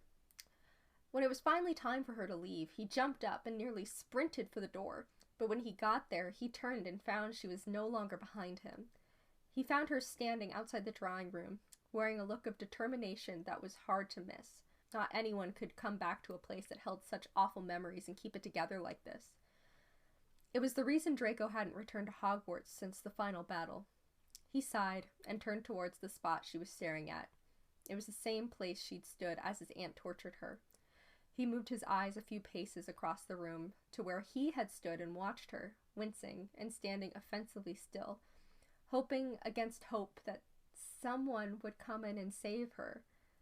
It had never occurred to him at the time to do it himself, and even now, if it happened again, he didn't think he'd be capable of such a heroic act. Maybe to save his mother and father, but not Granger. Though he still felt guilty for the part his family had played that day, and he figured that was why the scene still featured regularly in his nightmares, especially lately. Her screams, Potter and Weasley pounding from the dungeons, and that feeling of hollow desperation that overtook Draco as he watched her scream. Granger, that day, the words poured from his mouth, unbidden. She jumped, surprised to find him behind her, then cut him off, and he was slightly relieved, since he didn't know what words were coming next. She left, and he turned away and buried his face in his hand. Shit, he was losing control of things. If future Draco kept courting her, would she continue to seek him out in this time? She was going to think he was an absolute nutter, though he really didn't care about that. He was more worried that this other Draco would come back and dump Astoria, or maybe tell his parents he'd decided to become a blood traitor. Draco's mind flashed back to that photo with his father looking angry at his wedding. He didn't want to march into any future where his father looked at his wife like that. Draco had mostly overcome the blood purity beliefs from his youth, but he wasn't sure how his father and mother felt. They never talked about it. He knew that they didn't believe killing and torturing Muggleborns was right, but that didn't mean they'd approve of him marrying one. He couldn't marry one. He wouldn't. He had to end this time jumping. He straightened and walked toward the library, wondering why he hadn't thought to start researching his condition sooner. But when he reached the section on time travel, all the relevant volumes were gone. Draco stepped back and rubbed his jaw, trying to think who would have taken them. There was really only one other person. His father had been in the room with him, and he'd seen him using the time turner that day. Did he know what was going on? And more importantly, Did he know how to reverse it? Hermione Granger. Hermione was working on a new piece of legislation at her flat later when she felt two strong hands start to massage her shoulders. She smiled and pushed back from the desk, turning her head to kiss Ron. I heard you went to Malfoy Manor today. How was that? Hermione sighed and closed her eyes as he continued to rub her shoulders, working on a tight knot at the bottom of her neck. It was fine, but I certainly won't be going back anytime soon. Ron moved his fingers to her neck. Why didn't you ask me to go with you? She shrugged, then considered how Malfoy would have reacted if she'd shown up with her Auror boyfriend. Why do you care what Malfoy thinks of you? It was a fair question that she had no good answer to. It wasn't a big deal, Ron, really. Thanks, though, for the offer. How was work? Fine, he muttered, then dropped his hands from her neck. Do you want to go out tonight? You can pick the place this time. Hermione motioned back toward her desk. I really should finish this, Ron. This is the final draft before it goes to the elders for review, and I don't want to miss anything. I have leftovers in the fridge we can eat, or I can order in if you want something else. Ron sighed and moved to the couch. He leaned back and propped his legs on the table. Do you really see yourself working this hard long term? What will happen in a few years? Hermione was confused by the question. What did he mean? Was he hinting at the fact that she should quit work when she had kids to stay home with them, like his mother had? She narrowed her eyes at him. I will always work, Ron. He seemed to notice the change in her tone and waved her off, trying to lighten the mood. Yes, of course, but I'm talking about this job specifically. It's crazy. You don't have time for anything else. Is it really sustainable? What don't I have time for? Me. Ron shot her a soft smile, seeming embarrassed by the admission. Hermione smiled back at him and scolded herself. She was being too harsh. Ron wasn't hinting at her one day quitting her job to raise his kids. He just wanted her to hang out with him right now. I'm sorry, Ron, but this is the start of my career. If I put the time in now, when I don't have many other commitments, I'll be able to pull back later. Ron nodded. He'd heard this argument before. He stood up and walked towards the fridge, then stopped when Crookshanks walked across his path. Shit, you'd think I'd be used to you by now, but you still manage to surprise me sometimes. He bent to pick up the large cat, then walked him to the fridge, still talking to him as he looked through the leftovers. Well, looks good, Crooks. There's pasta, but I had that for lunch. What did you have for lunch? Ron paused. Yeah, cat food? I never would have guessed, mate. Me, when I talk to my cat. Hermione smiled to herself. Ron had gradually overcome his initial hatred of Crookshanks, and would sometimes hold entire conversations with the cat, like now. She frowned, wondering if he did this because he was incredibly lonely holed away with just her for company. Ron was social and outgoing, and Hermione often felt bad that he had to spend so many nights alone with her in this flat. She pushed the thought from her mind. She was just being dramatic. She and Ron were fine. I love you, she called toward the kitchen. Yeah, he said over his shoulder. Just not as much as you love your job. Ron, I'm kidding, Hermione. Are you okay if I eat the rest of the Indian food? Yeah, go ahead. Hermione took a deep breath and turned back to her work. She should have known better. Of course Ron wasn't hinting at their future. They rarely talked about it. But that was odd, right? They should sit and have a serious conversation about what they both wanted out of life. Why did they keep putting it off? Present time, July 2000. Draco's time, same as present. Draco Malfoy. Draco was at the Harpies/Tornadoes match with Blaise and Theo when he saw Granger again. He'd been scanning the pitch for the snitch when her curly hair appeared in his omniculars. He nearly dropped them, which earned him a confused look from Theo. Draco shrugged, and Theo went back to watching the game, while Draco went back to scanning the pitch. He quickly gave up on the snitch and focused on Granger. She was with Weasley and Potter, of course, and looked bored with the game. Before Draco could consider this future, he forced his mind back on the match. The witch was taking up too much space in his head. But he couldn't get back into the game, so he dropped the Omniclars? I have no idea how to pronounce this word. Omniclars? Omniclars.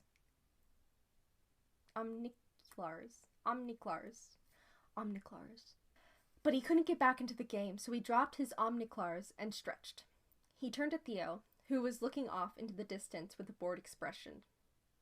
Why do you come to these if you're not going to watch the match? Draco asked. Theo shrugged and made an obscene gesture, which Draco returned. Theo had never been into Quidditch, but Draco guessed he joined them for the company. It must be lonely living in that huge house alone. Theo's father had been one of the Death Eaters in the war who truly enjoyed killing people, so it had been a relief to Theo when he died in the final battle. Theo's mother had left shortly after the war to travel abroad, leaving Theo alone as the master of Knot Manor. Theo had always been quiet growing up, but had become more withdrawn following the war. The only person who could get him to come out of the house was Blaze. Draco always felt he should be closer to Theo since, besides Greg and Vincent, who'd both died in the final battle, they'd been the only other Slytherins with Death Eater fathers. But Draco never knew what to say, and he couldn't relate to Theo's intense hatred towards his father. Lucius had made countless mistakes, but Draco still loved him, though he didn't blame Theo for his feelings. Knot Sr. had been a fucking psychopath and had treated his son like shit. "How's the cleanup going at Knot Manor?" Draco asked. Theo shrugged. "I moved everything to one of the sitting rooms and left it for the Aurors to ward and take away. They send someone every few weeks to work on it, but it's not a big priority." Draco nodded. That was how most of the pureblood families had responded to the Ministry's decree requiring them to turn over their dark objects.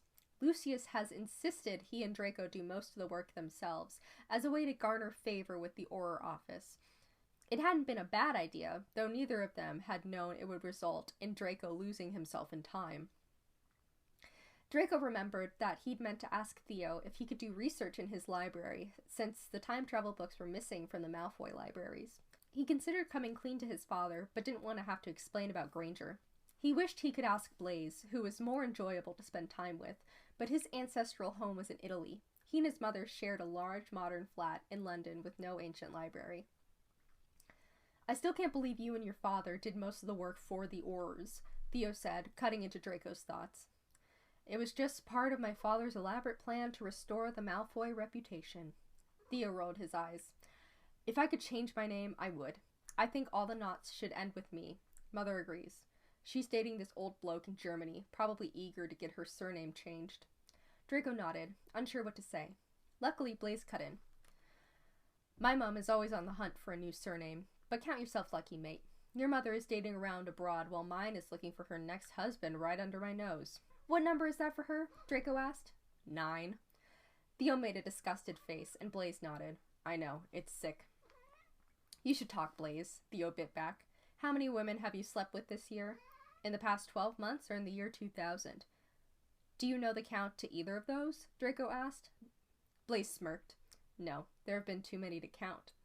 Draco and Theo rolled their eyes. Then Draco's attention was caught by the familiar flickering of his arm, followed quickly by his head spinning. I need to go. I think I'm gonna be sick." He ran from the box into the hall, resolving to make a more solid excuse for Theo and Blaze later. Draco ducked into a dark corner and breathed deeply, wondering where the fuck he'd end up next. Present time, July 2000. Draco's time, April 2005. What? What do you want? What are you looking at? Stop it.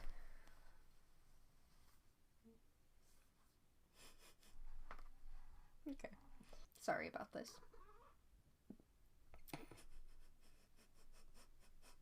I don't know what she's doing. Hermione Granger. Hermione was trying to focus on Ginny flying around the Quidditch pitch, but her mind kept drifting off. She thought of the pile of legal briefs sitting on her desk at home. She knew it was important to her friends that she come out every so often, but she wished they were doing something interactive. Harry and Ron were so focused on the game, she doubted they even noticed she was here. She went back to her omniclars and started scanning the stands. When she was younger, she and her father had played a game where they watched strangers and made up stories about what they were talking about. Hermione did this at Quidditch matches when she got bored. She spotted Malfoy across the stands and watched him joking with Blaise Zambini and Theo Knott. She couldn't tell from this distance if it was the nice Malfoy or the mean one. She sighed and dropped her omniclars, then looked over at Harry and Ron. They weren't paying attention to her. She remembered then that she'd meant to pick up a birthday gift for Harry when she was here. She excused herself and left the stands for the booth near the exit. As she meandered along the hall, slowly making her way towards the exit, someone nearly ran into her.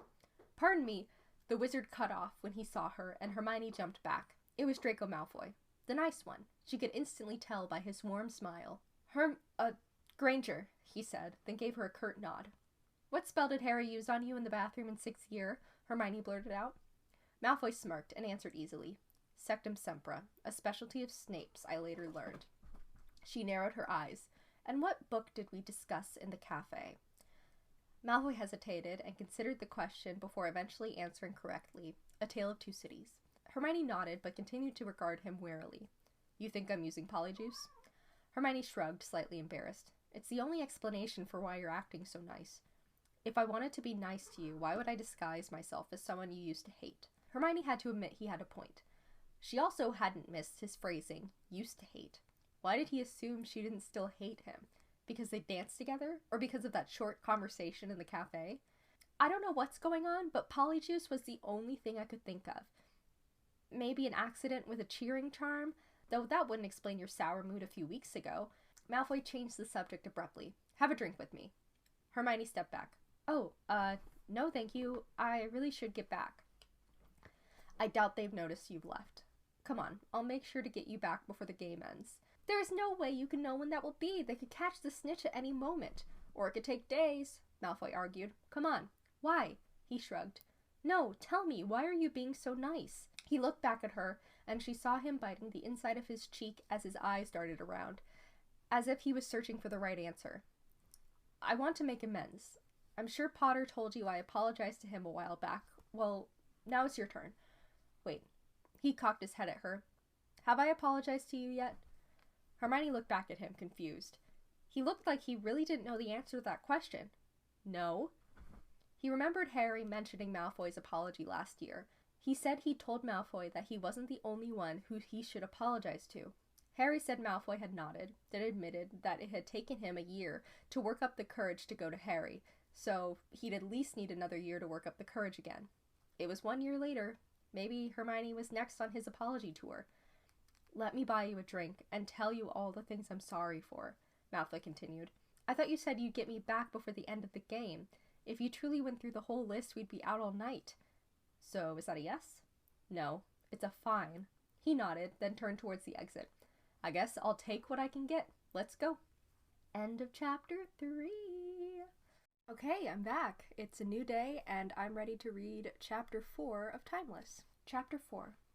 Quote, I cannot undo what I have done. I cannot unsing a song that's sung. And the saddest thing about my regret, I can't forgive me, and you can't forget. Lang Leave. Present time, July 2000. Draco's time, April 2005. Hermione Granger. Hermione followed Malfoy out of the Quidditch stadium to the apparition point. He stopped when he got there and turned back to her. Do you want to go to a wizarding bar or a muggle one? Hermione hesitated. She thought it would be best to go somewhere they wouldn't be recognized, but they were both wearing their wizarding robes. We can transfigure our clothes, Malfoy said, guessing her thoughts. I can assist you if you need help with the spell work, he added with a smirk. Hermione rolled her eyes, then removed her outer robe, shrunk it easily, and stuffed it into her bag. She was wearing jeans and a blouse underneath. She looked back at Malfoy and watched him transfigure his outer robe into a light jacket. He held his arm out for her, and she looked at it for a while before finally placing her hand on it. The next second, they were in a dark alley in Muggle London. Malfoy led her to a pub she'd never visited before, then motioned for her to get a table as he turned toward the bar. What do you want? Hermione shrugged. Whatever you're getting. You won't like what I'm getting. Hermione narrowed her eyes at him. He was so presumptuous. I'm sure it will be fine. Malfoy shrugged and returned a few minutes later to the small table she'd picked in a back corner with 2 glasses of whiskey in his hand. He raised an eyebrow at her as he handed her the drink, but she kept her face blank. She despised whiskey, but didn't want to give him the satisfaction of being right. He sat across from her, and they regarded each other for a few moments, sipping on their drinks. Hermione tried to keep from wincing each time she tasted the whiskey, but he noticed and had a smug look on his face as he watched her. Why am I here? She grumbled to herself. I know why. Hermione glowered at him. Okay, Malfoy, enlighten me. You are plagued by extreme curiosity. I imagine it's the driving force behind most of your actions. Since when do you bother yourself with trying to understand the motives behind my actions? He waved her off. We're not here to talk about that. His tone turned serious, and he took a deep breath, watching her intently. His gaze was almost as intense as Harry's. She could see her silhouette reflected back in his deep gray eyes. His eyes turned sad and he looked down. Then he started in a surprisingly sincere voice. I don't even know where to start. There are so many ways I've wronged you. He looked nervous, which was at odds with his typical self-assuredness. He gulped and looked back up at her, and his fierce gaze made her feel naked. She wrapped her arms around herself and regretted stuffing her cloak away in her bag. Why do you look nervous? He asked. Hermione straightened and held her head up, but kept her arms wrapped around her and shrugged.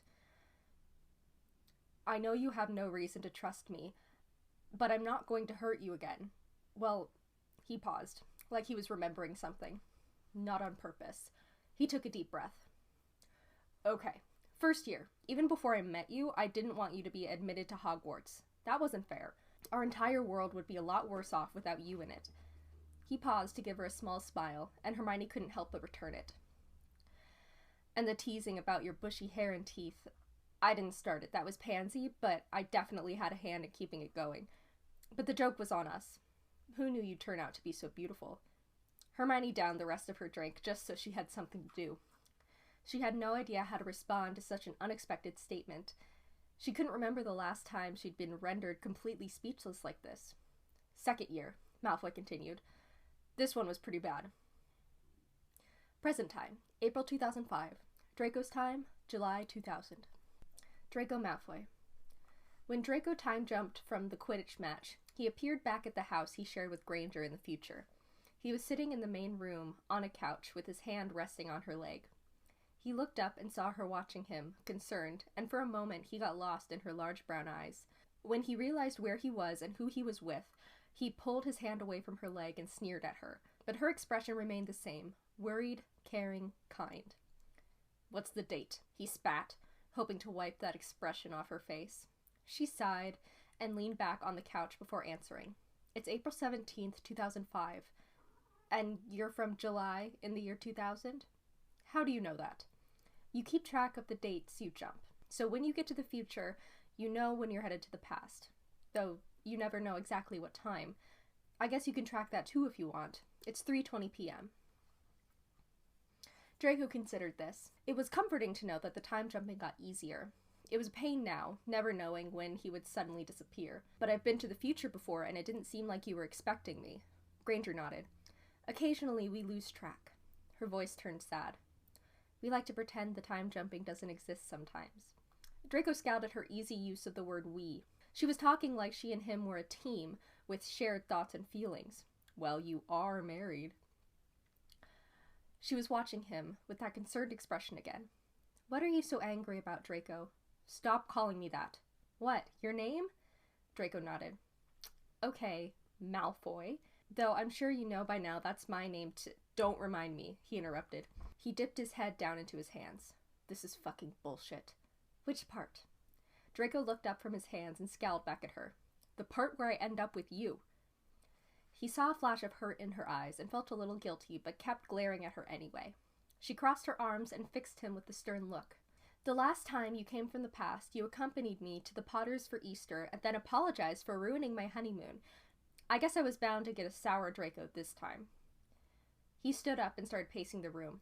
Potters for Easter? Honeymoon? This was too much. So what happens here? I see what a beautiful life we have in the future, then I go back in my time and try to get to know you, fall in love, get married? She glowered back at him, but remained silent. This is fucking ridiculous. Me, he motioned towards his chest, and you. He pointed back at her and twisted his face in disgust. She regarded him for a moment, her expression blank, then stood and left the room. Draco followed her into the hall. I'm talking to you, Granger. It's Granger Malfoy, and I'm not going to sit there while you insult me yet again for things I can't control. Draco started. Was she referring to her blood status or the time travel? I wasn't referring to you being a Muggle-born. He felt this was important to point out, even if that hadn't been what she meant. Oh, you weren't? She leaned against the wall and crossed her arms. Then tell me, what is so preposterous about me ending up with you? She motioned to herself, then to him, mocking his earlier gesture. Draco hesitated. He'd said he didn't care about her blood status, but the first reasons that came to his mind were related to it. She wasn't a part of pure blood society, she was a Gryffindor, and, most importantly, his parents would murder him. You don't have to tell me, you already have. Hermione pushed past him and went upstairs while Draco considered her words. He hadn't listed out the reasons he couldn't be with her yet, so that must be something he did during a future time jump. That hadn't happened for him yet, but obviously it had already happened for her. This was so fucked up. How could a future version of himself and Granger ever agree to get married when they had completely different memories of each other? Granger, wait. She stopped halfway up the stairs and turned back and glared at him. It's not Granger. Fine, Draco sighed. Hermione, then. He refused to call her Granger Malfoy. What a ridiculous name. His parents must have been appalled when they found out she insisted on hyphenating it. He remembered again his father's face from that wedding photo. What? I'm not finished talking to you.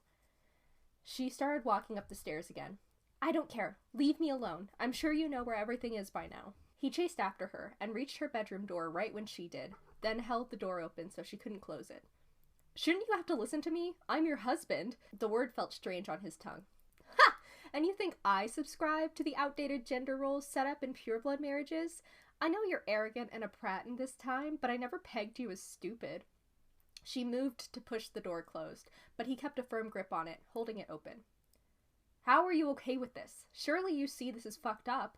Granger sighed, and he saw a bit of her fire leave her. She suddenly looked tired. We had a big fight about it last year. It was hard. But now, she shrugged. I don't know. I go back and forth. Okay, so you don't like this time-traveling thing either. So let's fix it. We don't have to end up in this absurd future together. You know, she paused to raise a finger to her chin. That's never occurred to me. We should just fix it. He could tell she was being sarcastic. This is my life. My life! This was before Don't Worry, darling, but come on. This is my life. My life! Anyway. This is my life, he shouted. I refuse to let some time-jumping force me into a relationship I don't want to be in. I get it, you hate me, so just don't be with me. No one is forcing you into anything you don't want to do. She turned into the room, and he saw her start to scan the bookshelf. I am. My future self is. He's going back and courting you in my time, isn't he? She shrugged non-committally, keeping her gaze focused on the bookshelf. I have a girlfriend in my time, but he's going behind my back and fucking it all up. She shrugged again. I don't know why you're yelling at me. I didn't do this. It's you're cross with. Draco leaned against the door frame and watched her finally select a book. She looked back at him questioningly, as if to ask why he was still there. Why don't you try and court me when I come forward? He asked. Granger regarded him for a few moments, then burst into laughter. After a time, Draco couldn't help but join in because it was sort of funny, and it felt good to laugh at this fucked up situation. Thinking about it just made his head hurt. He cut off after a while, but she was still going, sitting on the bed for support. Draco shook his head as he watched her. She had a nice laugh. He threw the thought from his mind and turned back down the hall. He had to get away from the switch. I'm going to find a way to break this fucking time loop, he called over his shoulder. She was still laughing, then said between breaths, Good luck! Present time, July 2000. Draco's time, same as present. Astoria Greengrass. Astoria was lying in Draco's arms while she focused on the rise and fall of his chest. She bent her head to look up at him and could tell by his blank stare that he was deep in thought. She wondered for the 1000th time what was on his mind. She looked over at the clock on the wall and sighed. She had to head home. She wished she could stay here, but Draco had made it clear early in their relationship that she was not welcome to sleep in his flat. When she'd asked why, he said vaguely that it wouldn't be proper. She thought that was ironic, since he didn't seem to have a problem with premarital sex, but hadn't pushed him on it. She never pushed him on anything. Sometimes she wondered if she really was the right match for him. Maybe Draco needed someone who would challenge him more. Anytime he fixed her with his intense stare, she would give up. Astoria turned her head so she could see him better. Draco was very handsome. In her opinion, he was the most handsome out of all the eligible pureblood bachelors in Britain. But that's not why she'd chosen him. There was a depth to him that all the other wizards she'd met lacked. He was incredibly layered and intriguing, and Astoria desperately wanted to figure him out. She wanted to be the one he confided in. She assumed his closed-off nature was a result of the war, but that was just a guess since he never discussed it with her. At first, she'd been put off by his role as a Death Eater, but Daphne, who had always been one of Draco's closest friends, said that Draco didn't really believe in the blood supremacy beliefs after his 7th year and was never a willing Death Eater. He had proven as much when he opened his head boy dorm to her and Daphne when it became clear that Amicus Kara was interested in them and started roaming the Slytherin girls' dormitory at night, looking for them. Draco had let them sleep in his bed and spent months sleeping on the couch in the small common room. Then Daphne told Astoria about some of the other small acts of defiance from that year, like how Draco diverted students to detentions with him, writing lines, instead of handing them over to the Caros. She knew that he'd recently started spending time at Knott Manor last week, and wondered if he was trying to connect with Theo, since they'd both been involved with the Death Eaters during the war. Did Draco confide in him? Why him and not her? "Hey," Astoria said eventually. Draco looked down at her and smiled. His smiles were rare and breathtaking, even after months of dating. They still made Astoria's heart leap. She raised her hand to his face and traced the line of his jaw with her finger. "You seem troubled." His smile faded, and his face turned blank. "I'm fine." "You can tell me anything, Draco. I'm here for you, whatever you need." He nodded, but she could tell that he was already shutting down. "I know, Story. Thanks." Astoria sighed, then extracted herself from his arms and started gathering her clothes from around the room. Draco sat up in the bed. "You're angry. I'm sorry." She pulled her skirt on and finished clasping her bra before turning to face him. "I just want to be closer to you than a casual acquaintance you happen to have sex with on occasion." He shook his head. "You're more to me than that." Astoria pulled her blouse on, then cocked an eyebrow at him. He dipped his head and sighed. "I'm sorry. I'll try harder."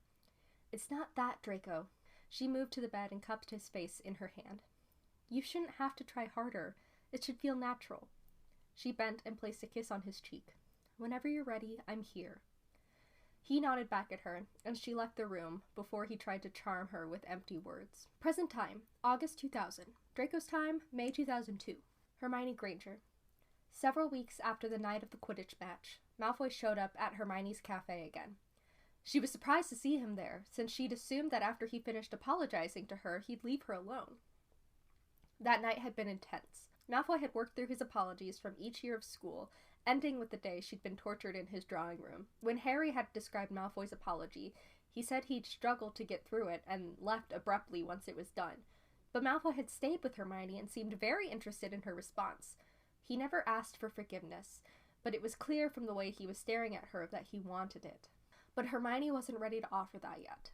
She quizzed him about his motives behind his actions in the war, and was surprised when he answered her. And when she asked him about his inaction the day she was tortured, his response was unexpectedly blunt. "I was scared. I didn't want to do anything that would make the Dark Lord hurt me or my parents, and..." He stopped to finish off the rest of his drink, then looked out at the table. Hermione waited patiently for him to continue. "I'm still not the type of wizard who would swoop in and save just anyone. Even now, I'll never be Harry Potter." He looked guilty as he admitted this. Hermione considered his words. "So you're saying if it happened again, you wouldn't do anything differently? Would you save me? If everything was reversed, are you that good, Hermione?" She saw what he was saying. Would she jump in and risk her life to save someone she barely knew, just because it was the right thing to do? Was it fair of her to expect that from him? "I honestly don't know. I guess I see your point." Malfoy continued to look down at the table. When he finally looked up at her, his eyes were sad but determined. "I'd save you, if it happened again." It was at odds with what he'd just said, but he seemed like he was telling the truth. Soon after that, he'd run off, and she assumed he'd bared his soul enough for one night. Perhaps for the entire year. She wondered if Malfoy would start stalking Ron in another year, when he was finally ready for his next apology. She wasn't surprised he'd save Ron for last, since he was the one least likely to accept an apology from Malfoy graciously. When she'd explained this to Ron, he snorted, then claimed Malfoy was just trying to rebuild his status in society. She'd let it go, knowing it wasn't worth trying to defend Malfoy to Ron. She wasn't even sure she wanted to. Hermione switched her focus back to Malfoy as he took the seat across from her. He was smiling at her, but looked different than he had before. Less sad. He was regarding her warily, like he wasn't sure what her reaction was going to be. "Who identified us to Bellatrix when we showed up at the manor?" Draco winced, but answered correctly. "My mother." "And what did I order when we went out for drinks a few weeks ago?" Draco raised his eyebrows in surprise, then made his face blank before responding. "I don't remember." "What book did we talk about the first day you showed up here?" Draco sighed. I don't remember that either. It's me, I just have a shit memory sometimes. Hermione looked back at him confused. I don't remember that from school. It was, an accident from the war, he said vaguely. She wondered again if he'd been hit with the Cruciatus curse one too many times. Was there an aging potion accident too? Draco looked back at her, surprised. What? You look different every time I see you. Sometimes older, sometimes younger, like now. It's subtle, but there's definitely something there. He smirked back at her. I didn't realize you were studying me so closely, Granger. Do you like what you see? She rolled her eyes. No. He snorted, then leaned in and asked, I have a question about muggles. She leaned in too, grateful for the change in conversation. Where do they keep their gold? He reached into his pocket and pulled out a few pounds and placed them on the table. I mean, I know they have this stuff, but I assumed that it was just a placeholder for the gold they store somewhere else. Do they have vaults like we do? How do they protect them without magic? Hermione smiled back at him, not surprised that the thing Draco Malfoy was most interested in learning about the Muggle world was related to money. She explained that most Muggles didn't store piles of gold, the paper was the money, and there wasn't a valuable substance like gold behind it. What? This? Draco waved a 10-pound note in front of her. But anyone could copy this. Not if you don't have magic, she pointed out. Well, they could just print more, right? It's just some ink on colored parchment. It goes through a complicated manufacturing process that makes it incredibly difficult to recreate. And actually, I read last year that Muggle money cannot be replicated, not even with magic. Draco shook his head. Paper and ink are not one of the principal exceptions to Gaunt's law, so you should be able to make it out of nothing easily. True, Hermione argued, but the magical ministries in every country have applied charms to the ink in all currency printing locations, so that note is laced with a magical substance that blocks the doubling charm. Isn't that fascinating? Draco looked back at the note and studied it. Is that true? Of course. Have you tested it? No, I read about it. Not everything you read is true, Granger. She narrowed her eyes at him. I'm sure this one is. It was a reputable source. He reached into his jacket and pulled out his wand and placed it on his lap. Malfoy! She hissed. I'm not going to be seen. Relax, Granger. He held the wand under the table, and she could tell he was channeling his magic into his hand that was holding the note. A second note appeared in his hand behind the first one. He smirked up at her. That's illegal, Malfoy! You were wrong, just admit it. You can't believe everything you... Just then, the second note disappeared from his hand, and he frowned. Huh! I wasn't wrong. I thought you were, for a brief moment there. I didn't. She crossed her arms and smiled at him. He smiled back at her, and she thought briefly that he had a good smile. She banished the thought from her mind. You have a boyfriend, Hermione, and his smile is much better than Draco Malfoy's. Present time, May 2003. Draco's time, August 2000. Draco Malfoy. Draco appeared in his flat for the next 2 time jumps. The first time, his flat was empty, and nothing seemed out of place besides the date, May 2002. He stayed inside that time, not wanting to run into anyone else and learn more strange things about his future. Now he was in his flat again, and he sighed in relief, but jumped when he saw Granger in the doorway of his bedroom. What the fuck? An orange cat appeared behind her and walked over to Draco and started weaving through his legs. He recognized it as the same one he'd locked in that room in the house months before. He resisted the urge to kick it as he took a few deep breaths. Seeing Granger in that unknown house in the future was one thing, but having her here, in his home, and the cat, that must mean she lived here and wasn't just visiting. For some reason, their future relationship seemed more real than it had before. Get out, he snarled at her, as menacingly as he could. She frowned. I'm sure you know by now what's going on. What time are you from? Draco ignored the question. I said get out. I hate you in my life. You and this other Draco are complete nutters, and get this fucking cat off of me. Granger walked over and picked up the cat, then put him in the bedroom and closed the door. She turned toward Draco and crossed her arms. I'm not leaving. I live here. Draco walked toward her and withdrew his wand from his robes. She cocked her eyebrow at him and smiled playfully. Are you going to hex me? Why not? You're trespassing. I'm within my rights. Ha! Sure. I'll call the magical law enforcement office. I'd love to see how that would play out. Draco responded with a stinging jinx that hit the wall just above her shoulder. She looked back at him angrily. I don't even have my wand.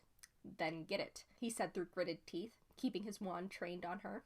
She moved past him, but kept from turning her back to him as she picked it up off the kitchen counter. "Okay, I'm ready," she said, but before she finished, he cast another stinging jinx at her wand hand. She dodged, then threw up a shield charm, then shot him with a silent stunner, which he also dodged. He shot a jelly legs jinx around her shield charm, but she parried it, then threw a jelly legs jinx back at him, which he barely managed to block. "This is stupid, Draco. What are you hoping to—" He finally landed a stinging jinx on her leg, and she jumped. "Ow!" Granger landed a trip jinx, and he fell to the ground, but still managed to get off a leg-binding curse. She fell to the ground, then hit him with a well-aimed swelling charm. Draco removed it easily and finally managed to hit her with a full body bind curse, since she was no longer able to jump out of the way. He sauntered toward her, and crouched down where she lay rigid on the floor. She was smirking with him, but as he continued to watch her, her eyes turned scared. That look finally made Draco release the charm, but not before he picked up her wand. "I win. You need to leave now." "That wasn't our agreement," she argued. "Plus, you're younger." She smiled. "That was hardly a fair match. I haven't dueled in ages. And don't you and your friends still duel for fun sometimes?" Draco narrowed his eyes. "What do you know about it?" She rolled her eyes. "I know things about you, Draco. We're dating." "Since when?" She shook her head. "We don't tell each other things like that." "Oh, so there are rules to this fucked up shit?" Granger winced. "Your language before was foul. I'm glad that got better." He scowled back at her. "In answer to your question, yes, there are rules. But not being a bitch isn't one of them?" "Fuck you!" She yanked her wand out of his hand and disappeared into his room, shooting one last stinging jinx at him before slamming the door behind her. Draco jumped out of the way of the spell easily, since he'd been expecting it, and started pacing the room. Her mention of his friends gave him an idea. He needed to find out how everyone else was reacting to this relationship. He considered going to Blaze's flat, but didn't want to involve Blaze's mother in this. Who knew what would await him at the Greengrass estate? So not Manor it was, even though Theo was the friend he was least close to. He flew there, and thought it was a good sign that his flat was still connected to Theo's home. "The fuck, Draco?" Theo was sitting in a chair reading, and shot up at the unexpected appearance of someone in his living room. His face turned concerned. "Are you okay?" Draco stepped back, alarmed. Since when did Theo care if he was okay? "So, we're still friends?" Draco asked tentatively. "Yeah. Why? Did I do something?" Draco shook his head. "And Blaze too? Even Daphne?" "We had drinks just yesterday, so I would say yes." Theo looked extremely confused, which Draco admitted was fair. He wanted to ask about Granger, but didn't think he could randomly ask about her without coming off as even more of a nutter. Luckily, Theo brought it up first. "Did you and Granger fight?" Draco nodded, since that was technically true. "About time you two broke up. Shit, Daphne and I owe Blaze 10 galleons. Draco let out a sigh of relief. Good. This made sense. Of course his friends didn't approve of him dating Granger. "She is way out of your league," Theo continued, and Draco frowned. "What?" Theo shrugged. "We all talk about it. Even Daphne? Probably her most of all. She's a bit obsessed with Granger, but don't tell her I said so." "What's wrong? You have a face like a smacked ass." Draco shook his head, unable to speak. "I need to go." "Yeah, go apologize to Granger, because honestly, mate, if you two split up and were forced to choose between you and her, I'm not sure you'd like our decision." End of chapter 4. Okay, on to chapter 5. Quote, "I don't know how it is you are so familiar to me, or why it feels less like I am getting to know you and more as though I am remembering who you are. How every smile, every whisper brings me closer to the impossible conclusion that I have known you before, I have loved you before, in another time, a different place, some other existence." Lang Liev. Present time, September 2000. Draco's time, October 2004. Hermione Granger. Several weeks passed before Malfoy joined Hermione for lunch again. As soon as he sat down, she asked him how he decided when to come. He responded vaguely, "When I can get away." Away from what? Hermione wondered. Or was it more of a question of who? She guessed that Lucius didn't know about these meetings. "I'll be here tomorrow and the next day," he added. She filed the information away but stayed silent. She wasn't planning to be here the next 2 days since she had meetings close to lunch, but she could move them. "Are you seriously considering adjusting your work schedule to accommodate lunch with Malfoy?"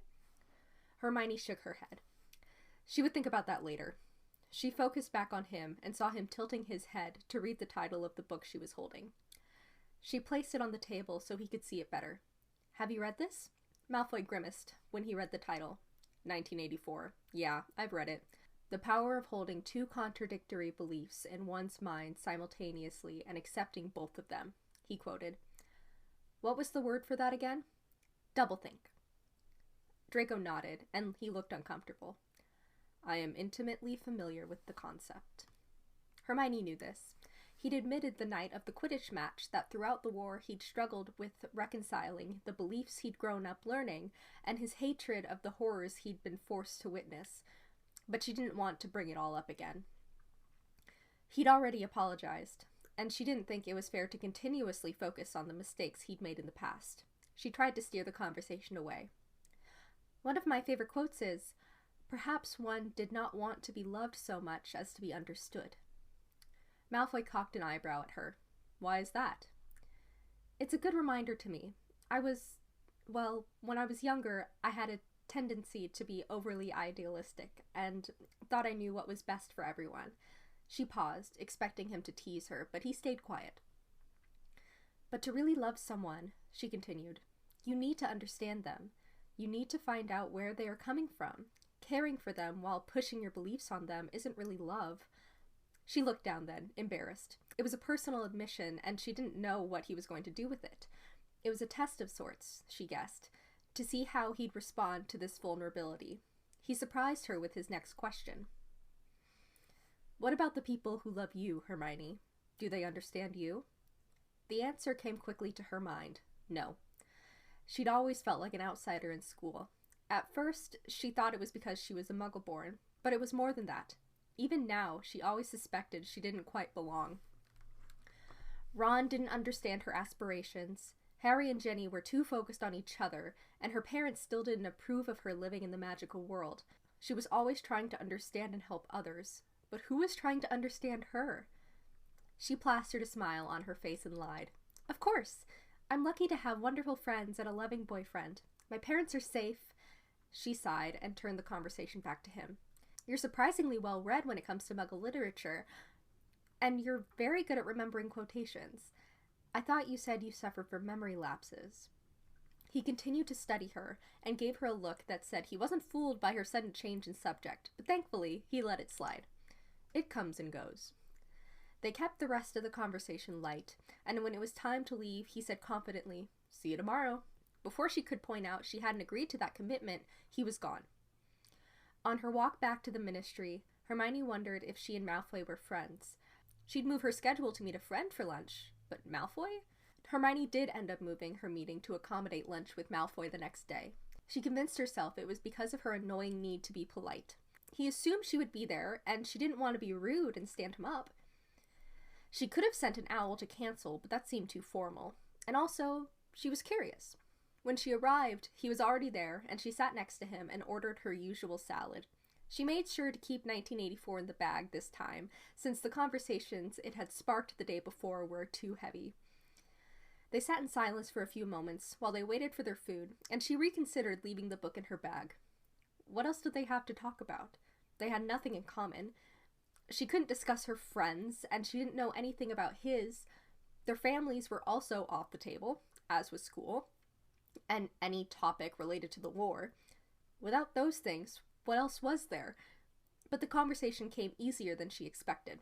Malfoy asked her about her job, and for the first time in a long time, she was able to discuss the details of what she was working on without having the other person's eyes glaze over. He asked follow-up questions and even pointed out a loophole she hadn't caught before. "How do you know so much about legislation?" He shrugged. "It's part of my job to know." "Do you have a job?" He grimaced. "I didn't mean it like..." He waved her off. "No, I don't have a formal job, but my father... you know what he does." "I actually don't," she admitted. He seemed upset by the mention of his father, and she wondered if it was a good idea to keep going down this path, but he continued anyway. "He aims to be influential in politics and society. There's a word for it in the Muggle world.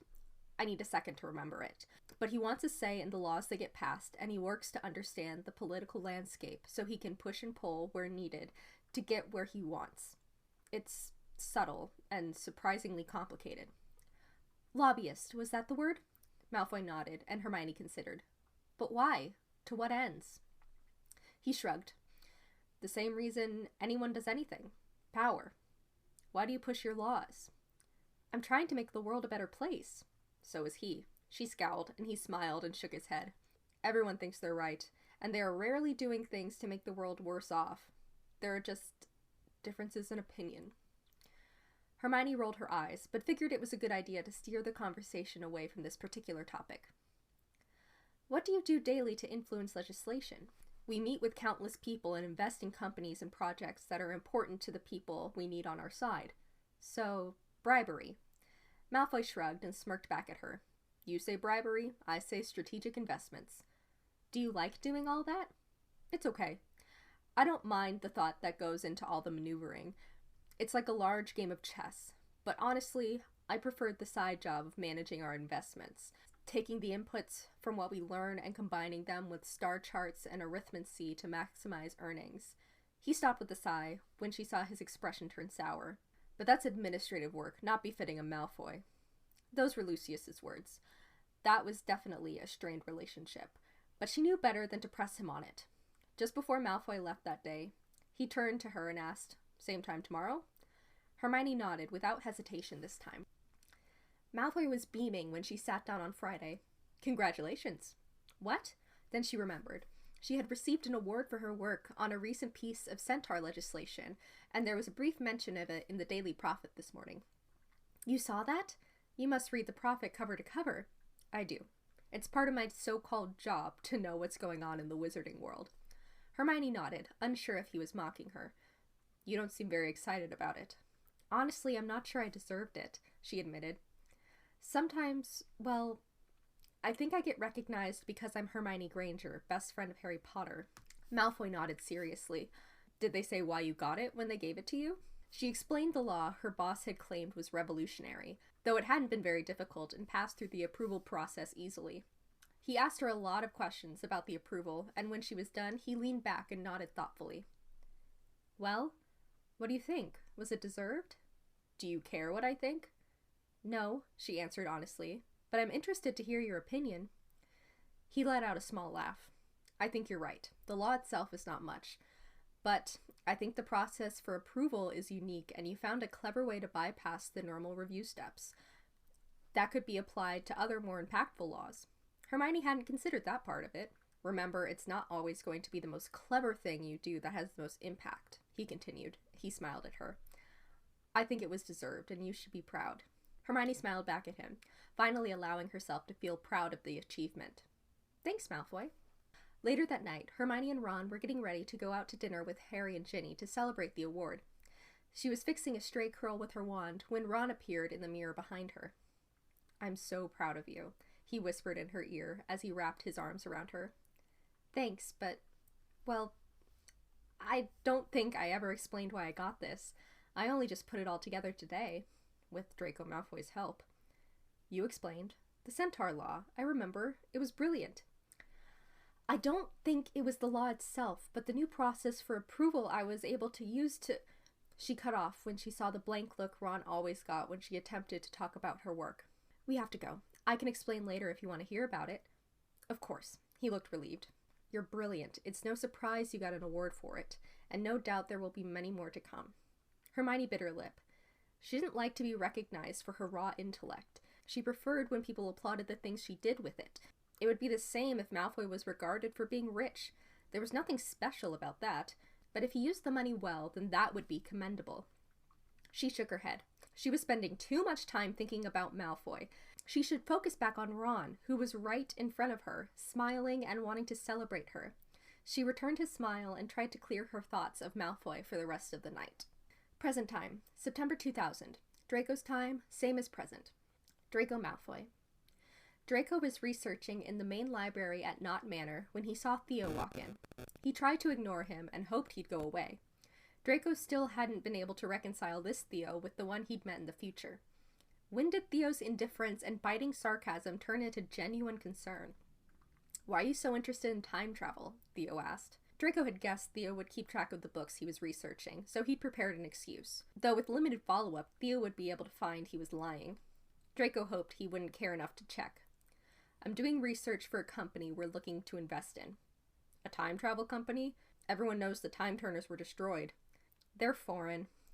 I'm sure Malfoy Manor has all of those books, probably more. They're unavailable, Draco responded vaguely. Theo regarded him for a few moments, then shrugged. Whatever. He finally left, and Draco went back to the book he was reading, with instructions for making new time turners. So far, he hadn't learned much about time turners that he didn't already know. One of the first books he'd read talked about the powerful protection charms they contained to prevent them from breaking, since the magic of time was incredibly unstable and dangerous when broken. Draco already knew that firsthand. It was unlucky that the dark artifact had managed to fracture the time turner, since it sounded like they were incredibly hard to break. He'd found an account of a wizard who had experimented with inputting sand from a time turner directly into his bloodstream to turn himself into a human time turner. That had seemed promising at first, since Draco was sure that was what happened to him, but there were no more accounts of the wizard, and everyone assumed he'd began jumping around in time and never returned to his original timeline to document what he'd learned. After reading about that wizard, Draco started looking into extraction spells and potions, reasoning that if he could remove the pieces of the time turner from his blood, he'd stop jumping through time. But he couldn't find an extraction method that worked without a piece of the thing you were trying to remove. He was growing increasingly frustrated with each passing day. Draco had laid out a clear plan for his life when he was young. He would graduate Hogwarts, top of his class as head boy, marry a beautiful pureblood witch, have children until he produced a male heir, then live out his days as a wealthy and powerful member of society. During the war, he thought all his plans had gone to shit, and was sure he was going to die. But surprisingly, he'd made it out alive and managed to stay out of Azkaban. Everything had been on track again, until the day he'd been thrown into a future where he was married to the wrong witch. But if the Dark Lord hadn't been able to derail his plans, Hermione Granger certainly wasn't going to, though he was beginning to believe this less and less. Not only was he not making progress with the time research, but the life he'd so clearly planned for himself was slipping away. Astoria was annoyed with him, but he had no idea how to confide in her, and he and his father were also distant. But again, Draco didn't know how to tell him what was going on. Each jump to the future seemed to pull him further off track. And Draco had started to focus all his rising frustration on one person, future Granger. The last 2 times he tried to fight with her, they turned almost fun. First, that annoying outbreak of laughter, then that stupid duel. But not next time. He was going to make it clear how terrible of a match they were when he saw her again. As if he willed it, his arm started to flicker and his head spun. For the first time, he was hoping he'd meet up with future Granger. He'd been wanting to yell at someone for weeks now, and could not think of a person who better deserved his ire. Present time, October 2004. Draco's time, September 2000. Draco Malfoy. Draco started yelling as soon as he appeared in the house. This time, he was alone in the kitchen. Granger, where the fuck are you? He marched into the main room and found it empty, then ran upstairs and threw the doors open and found them all empty too. She must be at work. He went back to the main room and checked the clock. She should be home any minute. Just as he thought that, she apparated right in front of him.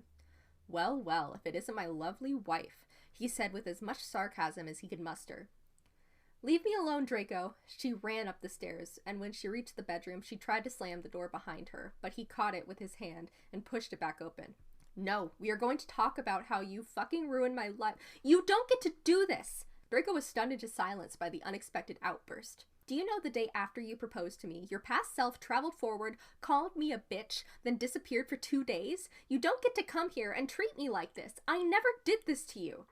I have no memory of that. The proposal, calling you a bitch, or even how you treated me. None of that was me. That ring, Draco pointed to the gold ring on her finger. I would never give you that. I'm planning to use the Malfoy ring when I propose. It's been passed down in my family for centuries, and the fact that I didn't give it to you proves there's something off between us. She looked away from him and focused on a spot in the wall. I hate you. Right. But when the other Draco comes back, you love him. Don't you see how fucked up this is? No, I hate him too right now.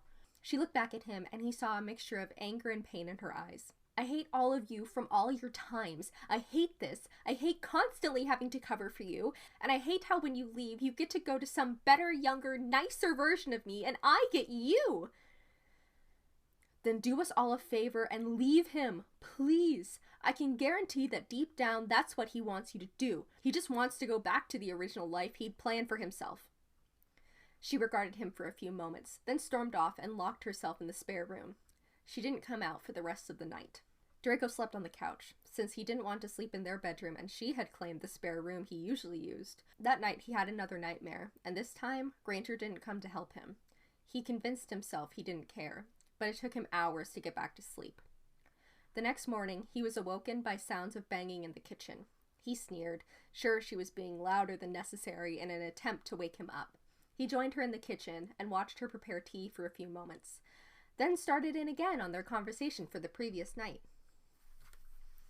You do realize you're ruining the plan I had for my life. You took away everything I ever wanted for myself. Oh, and you think this matches the plan I had for myself? A husband who's constantly disappearing, then coming back in a different form and insulting me? At least you get a choice in this. A choice? I was minding my own business when you walked into my life and started being nice. You wanted to talk about the books I liked, you pretended to be interested in my work, and even said everything you knew you needed to say to get me to break up with Ron. She slammed her mug on the counter and glared back at him. I didn't stand a chance. Then right before we started dating, you claimed I had a choice, but... She cut off, and he saw tears forming in her eyes. You were perfect. Everything you knew I wanted, and I felt like fighting it would be going against this huge force. She trailed off and turned away to wipe her eyes. No, I didn't have a choice either. Draco paused. He hadn't considered this, but she had a point. His future self was going back to see her every time he came forward, and had the benefit of knowing everything about her to get her to like him. That Draco had fucked both of them over. Wanker. Granger left without a word and was gone for the rest of the day. Draco spent most of the day pacing the rooms, trying to think of a plan. He could tell she was upset with him, not just in this time, but also in the future. Perhaps he could continue to push on that and convince her to break up with him. Who knew? If she broke it off, maybe his future self would stop trying to court her when he went to the past. Then maybe this whole relationship between the two of them would never happen. It was a risky move, further angering a notably powerful witch like Granger. She could retaliate by hexing him to oblivion, but it's not like he had any other options. His anger grew when she didn't come back that night, and he further committed to his reckless plan. Draco jumped out of bed the next morning when he heard the door open and met Granger in the hall at the top of the stairs. Where the fuck were you? What's wrong, dear? Were you worried about me? She kept walking toward her bedroom, but he pulled her arm and she almost tripped and glared at him. Don't touch me. I need to tell you something. She waited in silence.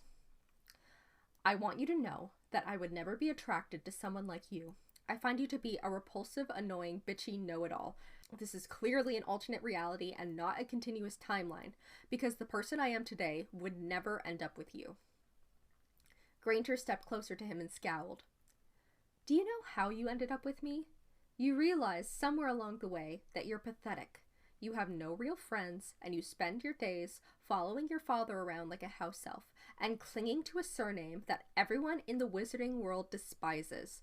The only thing you have going for you is access to a lot of money, which, in actuality, you did absolutely nothing to earn. Draco clenched his fists, trying to control his rising anger, but she continued on, unfazed. Well, one day, pathetic Draco Malfoy gets into a fight with a time turner, then starts jumping around and finds there's more to life than status and money and distant relationships. There's love and kindness and friendship, and you desperately want to be a part of it. And the reason you're acting like this now is because you are finally realizing it, and it goes against everything you thought you knew. She stopped her monologue and stepped back, then shrugged. Or maybe not. Maybe this screwed up life with awful, ugly, swatty Hermione Granger is just your punishment for being a Death Eater. She turned to leave, but he called her back. Granger! She stopped, but didn't turn around. Did you ever stop to consider that maybe it had nothing to do with you? Maybe this so-called pathetic Draco was drawn to love and connection, and you were the only one offering it to him in this fucked up timeline.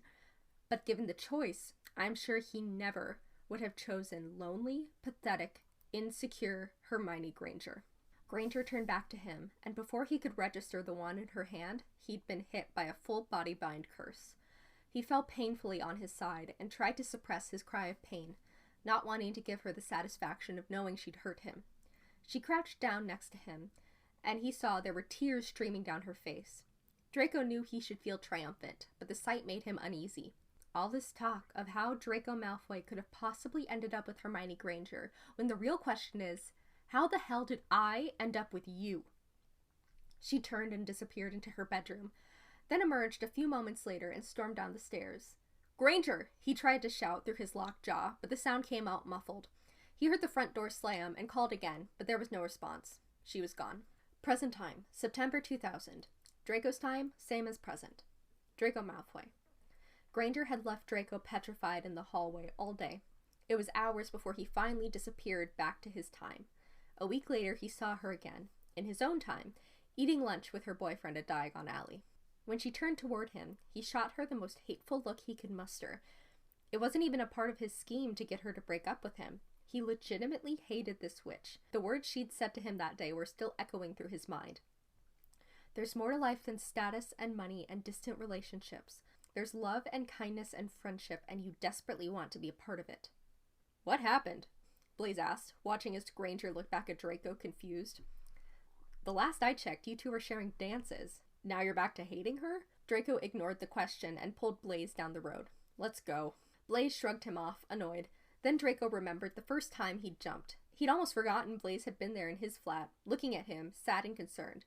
Like Theo, the Blaise in the future seemed different, more comfortable around Draco for some reason. There's more to life than distant relationships. You desperately want to be a part of it. I hate her, Draco grumbled under his breath. Yes, that's coming through. Hermione Granger. Ron and Hermione were eating lunch in Diagon Alley as they discussed Harry and Ginny's most recent fight. It's so hard for me, Ron was saying. I want to support my best mate, but Ginny is my sister, and honestly, I have no idea why they're fighting. That's one of their problems, Hermione said with a sigh as she moved the food around her plate. They're not actually fighting about real things. They make up this stupid stuff, like how Harry says he's upset Ginny didn't check with him before inviting that new teammate over to his house to meet him. That's not the real issue. What's the real issue? Harry is extremely insecure. He's worried Ginny just likes him because he's famous, and he feels he's not good enough for her. So when she brings someone round to meet him, he assumes it's just so she can show him off. Ron nodded, impressed. What about last month? What was that fight again? Oh, when Harry forgot to invite her to drinks? Hermione sighed again. Harry's not the only one with insecurities. Ginny never really forgave him for leaving her behind when he went to hunt Horcruxes. I mean, she knows why, but still, he didn't ask her to come while we were allowed to go with him. And it doesn't help that Harry has this tendency to push her away. I think he does it because he's worried she'll leave just like everyone else he's ever loved. Maybe he's thinking if he's the one pushing her away, it'll hurt less. You know, you're probably right. You should tell them. I've tried, but those conversations go nowhere. I guess they need to figure it out on their own. I reckon you're a relationship expert. Only when it comes to other people's relationships, she thought sadly. Hermione knew there was something off between her and Ron, but she couldn't pinpoint what it was exactly. And it was so much easier to focus on Harry and Ginny's problems instead of her own, though she knew she should try to talk about it with Ron sometime. Ferret approaching, 2 o'clock, Ron grumbled. Hermione whipped her head around when she saw Malfoy walking up the road with Zambini. She smiled instinctively, then immediately dropped it when she saw his hateful expression. She thought back to their last interaction, but couldn't think of anything to account for this reaction. She wondered then if his memory lapses could be so bad that he would forget all their lunches, but then wouldn't he just look at her indifferently like he had before? He was looking at her like she'd done something wrong to him, and he wasn't being subtle. What did you do to him? Ron asked. Hermione shrugged, trying to hide her hurt feelings. Who cares? You. She thought back to all the times Malfoy had been nice to her, and finally pinpointed on the difference between those meetings and today. He was only kind when they were alone, but in public, he seemed to want to make it clear to everyone that he wanted nothing to do with Mudblood Hermione Granger. Present time, October 2000. Draco's time, August 2003. Hermione Granger. Malfoy had the nerve to sit down across from Hermione at the cafe a few weeks later, She didn't even bother to put down her book. Go away. What? She looked over the page at him, but still didn't put her book down. You're fine hanging out with me when we're alone, but you clearly don't want it to get out that you're friends with a mudblood. Don't say that. You're the one who taught me that word. He looked sad and guilty, but didn't have a response. Please leave, she repeated. Malfoy sighed and left her alone. Present time, August 2003. Draco's time, October 2000. Draco Malfoy. The next time Draco time jumped, he appeared back in his flat and was working at his desk surrounded by arithmancy formulas. He scanned the room and spotted Granger reading in the main room. Oh, hey, how are you? She started to ask, but he cut her off. You are a fucking bitch, he yelled, recalling how she'd left him petrified for hours the last time he'd seen her. He tried to ignore the jolt of pain in his chest caused by her innocent, hurt expression. He stormed out the front door and started running down the stairs, stopping abruptly when he got to the bottom, as he remembered what she'd said to him the last time he'd seen her in the future. Do you know the day after you proposed to me, your past self traveled forward, called me a bitch, then disappeared for 2 days? He leaned against the wall and started rubbing his face with his hands. Fuck, fuck, fuck, fuck, fuck. He tried to remove the image of her hurt expression from his mind, and remembered that this version of Granger hadn't done anything wrong. She'd just been proposed to, then had her fiancé yell at her for something she hadn't done yet.